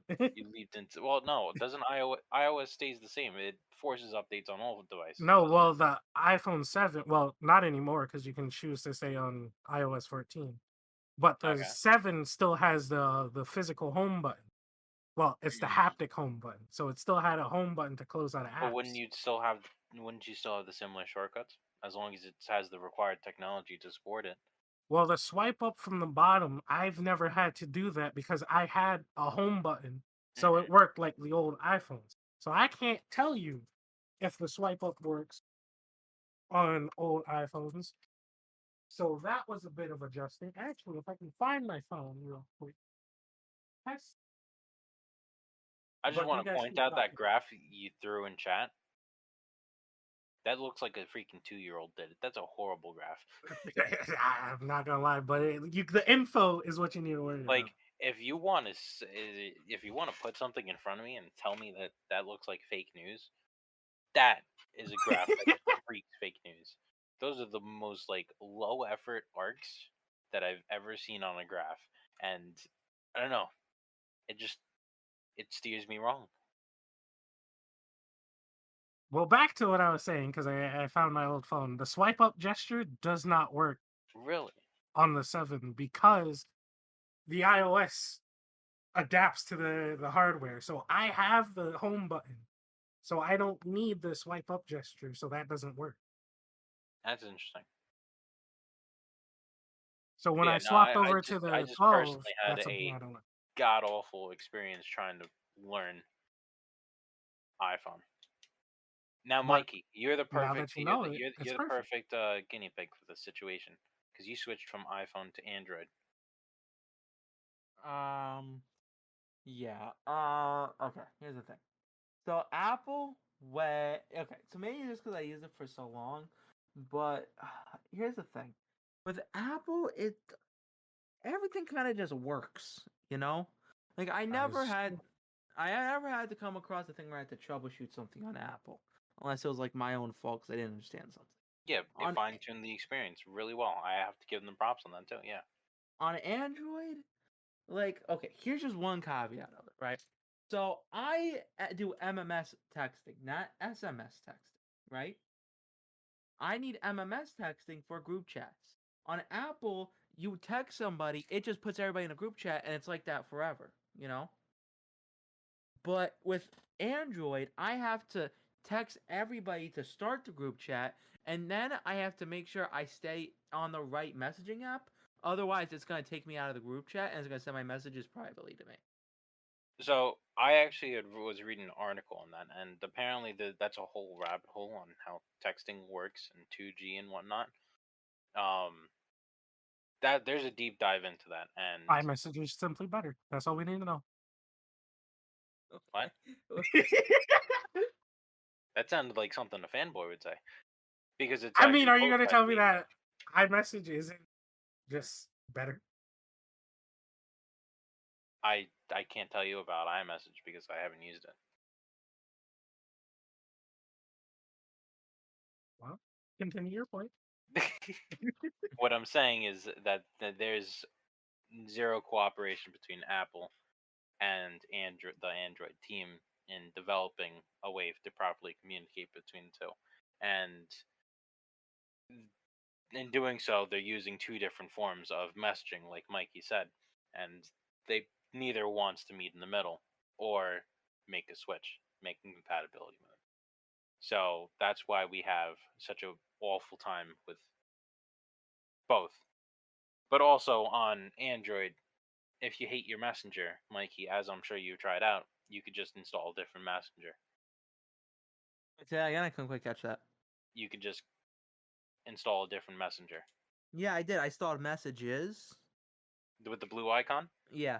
I love this one. All right, I'm using that too because it also has the messages for web, so I can Yeah. legit load everything onto my computer.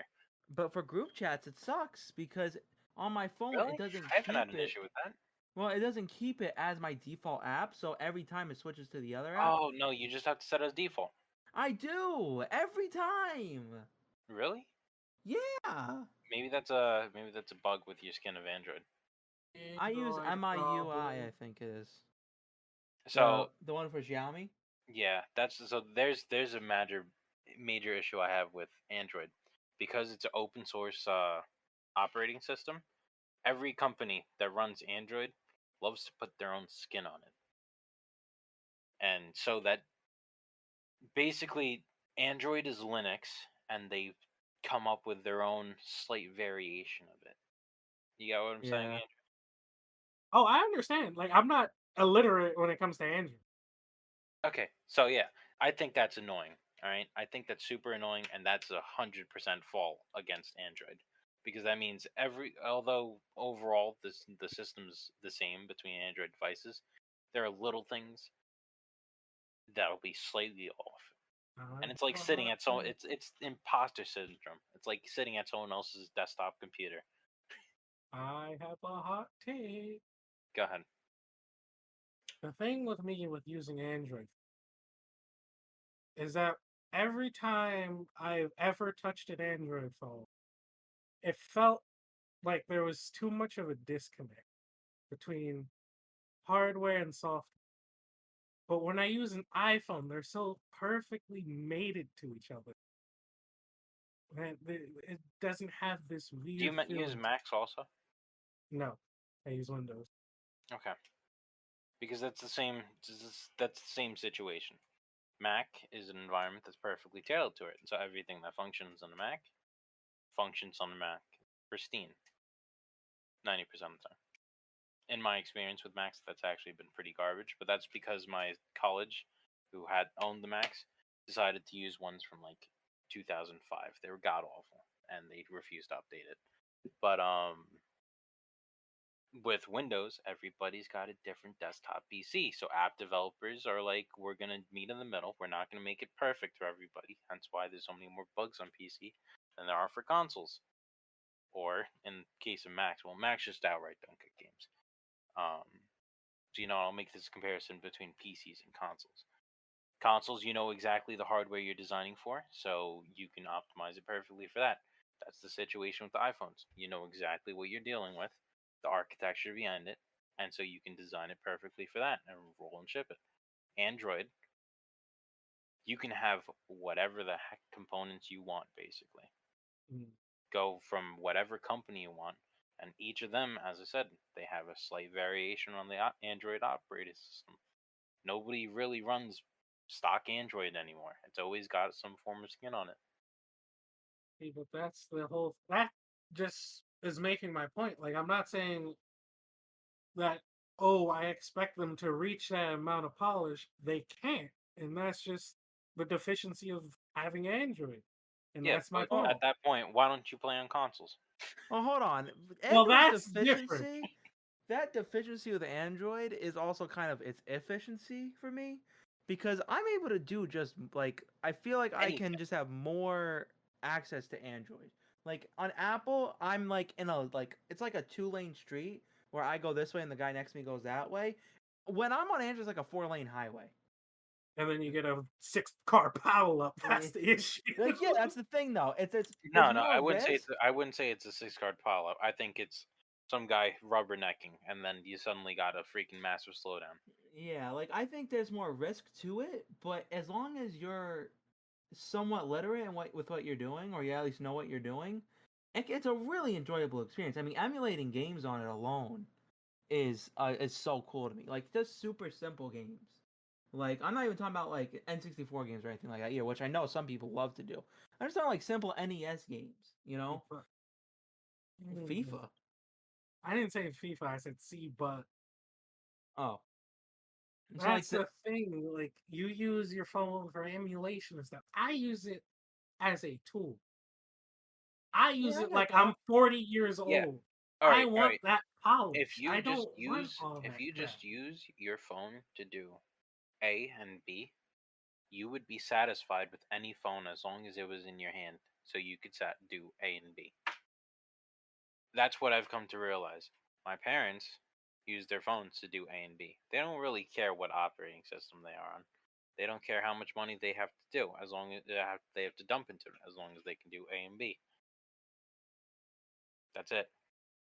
That's why my dad is perfectly happily using a Fire tablet, which is absolute garbage. I don't know about that one. That's a different level. Not to pick on Amazon, but I don't know about that one. Can we agree that that's the crappiest operating Yes. system? No, the Not Android, even a contest. the Amazon skin of Android, Not even a contest. absolute god awful. Oh, have you ever seen a Windows phone? Oh, please. I'm so glad those are done. What? I am. Mikey, thoughts? Windows phone? You ever saw one Windows before? Phone, oh man, I was always so confused every time I saw one. It's like, what circle of hell did this come out of? The live tiles looked cool, and I thought the Yeah, thing, I but used no. what you. I freaking loved No. those. I loved it. It was such a cool. So glad they're done. Like I had a Windows phone as an in-between phone for a while I was switching finding myself a new Android. So I was using Windows what was it, HTC Surround, I think it was. Oh my god. Just first off, the Surround it was one of those phones where they tried to do the special features. So the Surround's special feature was it slides out, and like 1/4 of the phone's thickness is a secondary speaker that's like meant to be like replacement for a Bluetooth speaker. So it was like a really powerful speaker. It was really cool. But what I loved about the Windows operating system, even though everything else was garbage on the phone, was The UI. I thought the UI was so cool. For what? The Windows Phone? The tile UI. And then I threw up when Windows 8 came along and they tried to do the tiles UI for my the actual God. computer, because it works on a phone, not Before on we the go any computer. further, I just want to throw out 15-minute warning. We're going to wrap it up in 15 minutes. Oh, we should have been wrapped this up. Well, yeah, 15-minute warning. All right, so you know what? Hold on. To wrap this up, we'll do our weekly thing. Rant. Oh god, we're still Go ahead, host. So I'm actually at the point where I don't know if I want to do this topic. So if you guys want to continue down the rabbit hole we were just going on, because I feel like we were getting into a spicy conversation. Yeah, why don't you guys keep going, because I'm intently listening. Okay. Well, I just info dumped my entire brain, so I actually lost where I was going and where I was. The UI of Windows Phone? Yeah, Windows all right. Windows 8.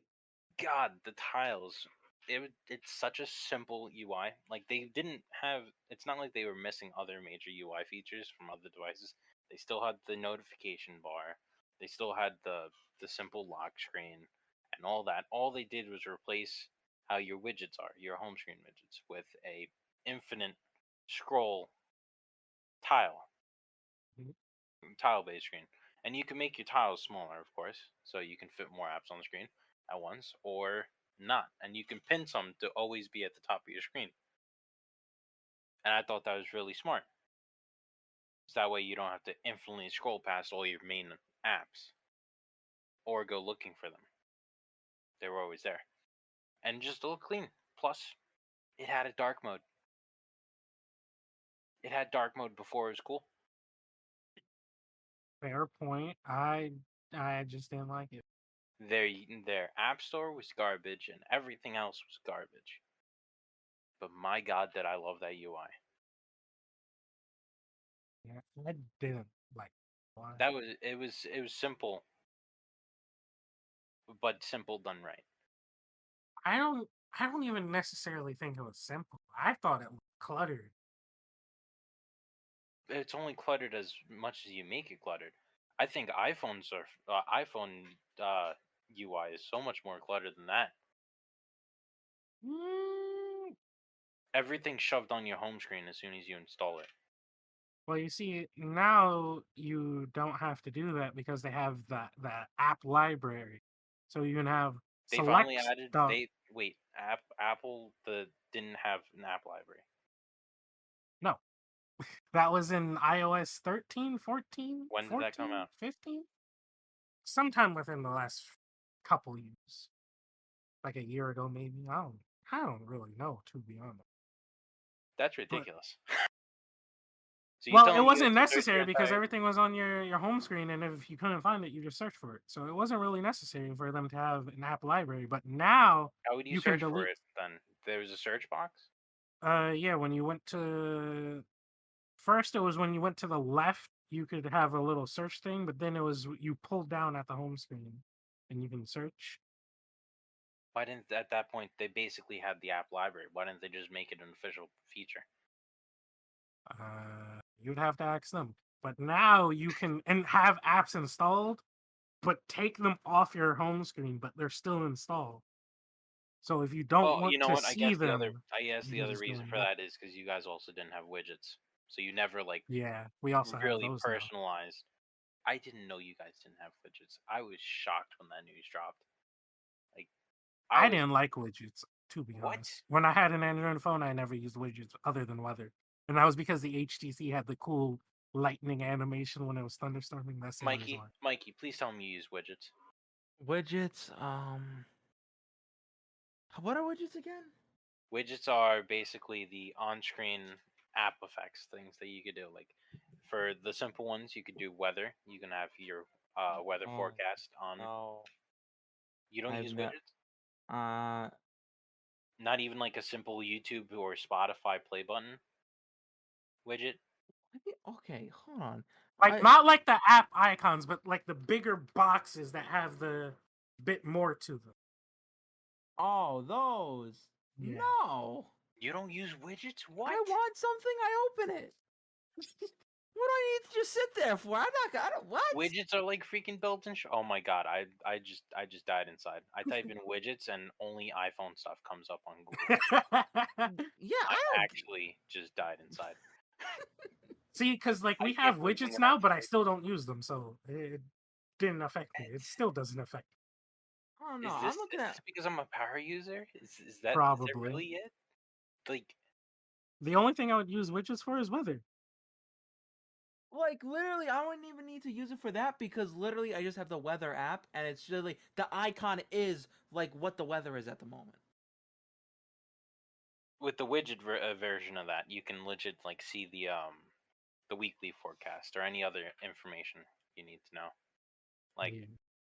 say you're switching towns, it can give you a town-based one. Or if you have a calendar widget, you could see that. For clearing up your phone's RAM and storage and whatnot, you can have a widget for that. Yeah, I am really not all that jazzed. Calling people, you can use widgets like taking How about notes. I just You can have a note app widget right there How about I just open my notes? because you have to do extra swipes for that. This is all about peak No efficiency. swipes, because that's what that sounds like. This is literally I turn on my freaking screen and voila, You know what? I'll use it's a all widget right for there. a week, and then I'll tell you how it goes. I'm genuinely surprised. Yeah, I don't know what it is. It just looks like it takes up space on my phone because I care a lot about that. About What how many. what I used to do is because I like to also experience my background. I love my background.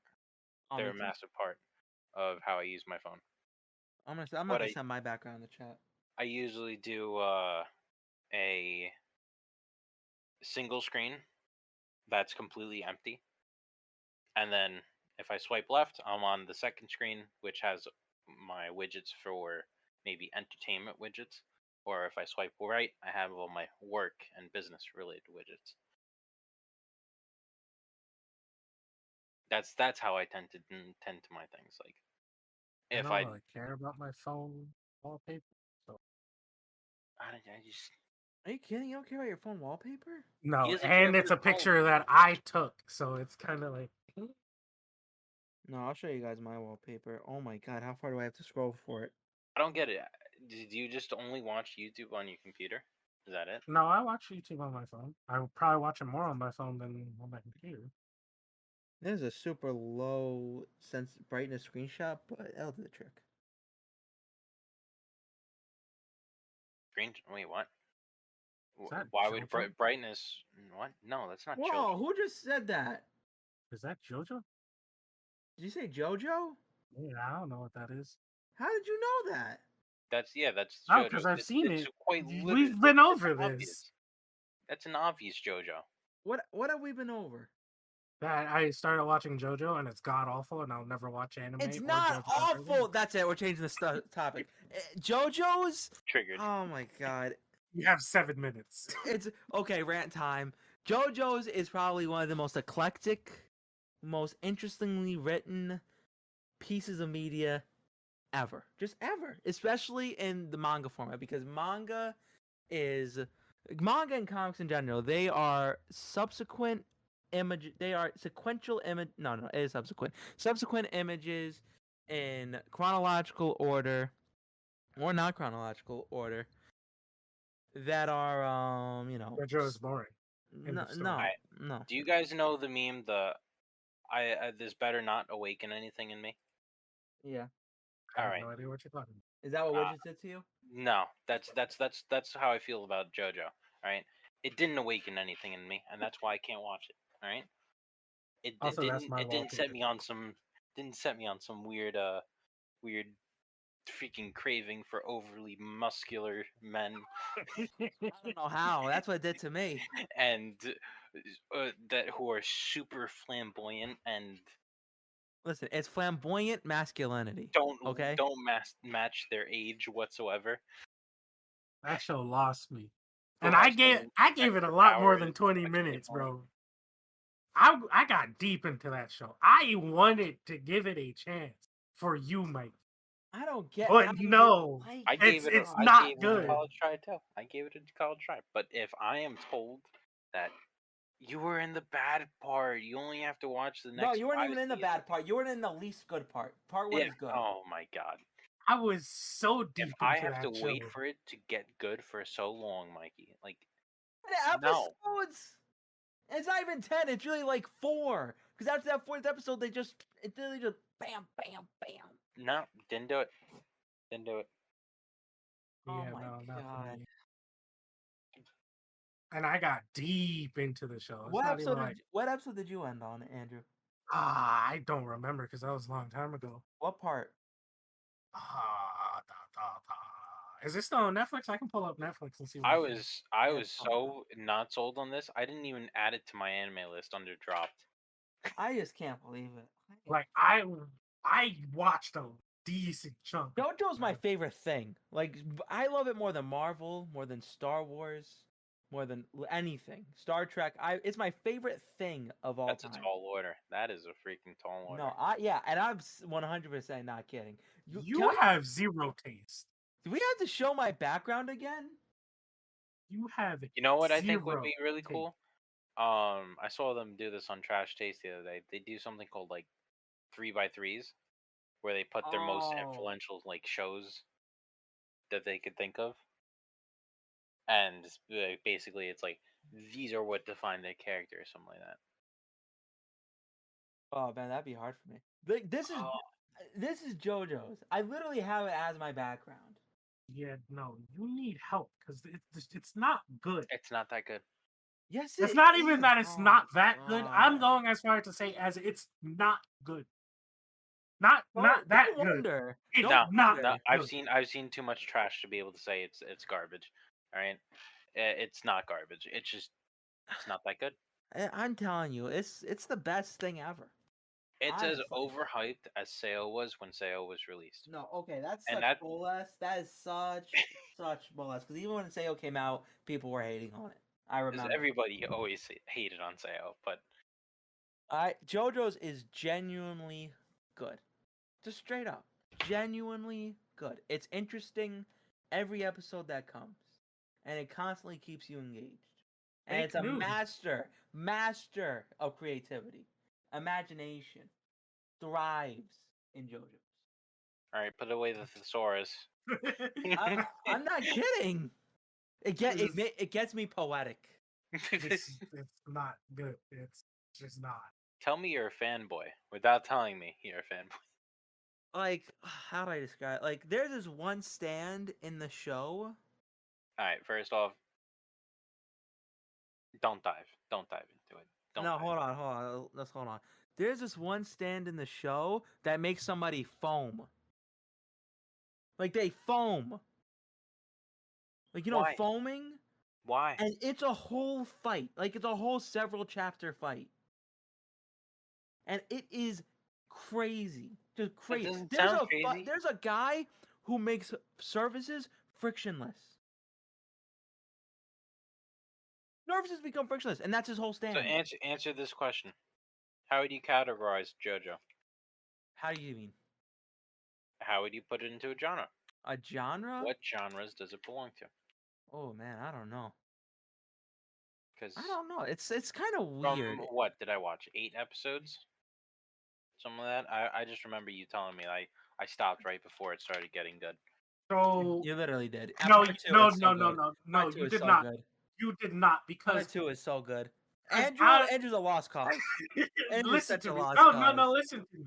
So I don't know how this is split up in the true anime world, right? But there's 3 seasons on Netflix, and they're all 26 episodes long. I made it all the way through episode 20. 20. Too much faith. Why would you? Know. And it never got good. All right, JoJo is a cult classic in the anime industry. It's for cults. It's a cult. It's not good. Mikey, do you agree that the fan base of JoJo is basically a cult?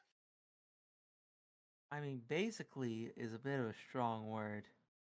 What the heck is this? What is this? Thanks for the password. Dude, I don't even know what this is. Copy it. Okay, we're not gonna be putting that in because we're smart people. Okay, that's my password. Cool. But JoJo is wow. Whoa, deleted. I don't know what this is. New late anime deleted. That's new. Weird. Mob Psycho 3 got announced. Komi-san started. Fantastic. All right. Well, do you have so- any final point? Oh wait, yeah. What were you saying? JoJo. Cult. Oh yeah, The cult. yeah. JoJo is a cult classic. I'll agree with you there. It's not for everybody. However, That's how it's treated in the anime industry. You have people who are at Mikey's level of devotion to JoJo, and then you have everyone else. It's just not good. It's just not. God, see, that's why I always think you're wrong about everything.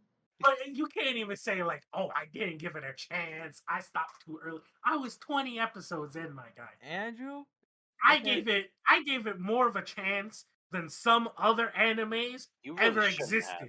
You really shouldn't have. Like, for God's sake, I could have given you so much better, but instead, oh my it was god, this clown Oh, freaking yeah. try out something that's such a hit or miss. hit or miss. I thought it. Listen, for me, it's obvious how good it is. Yeah, So, I guess that's what it is. it literally awakened something in you.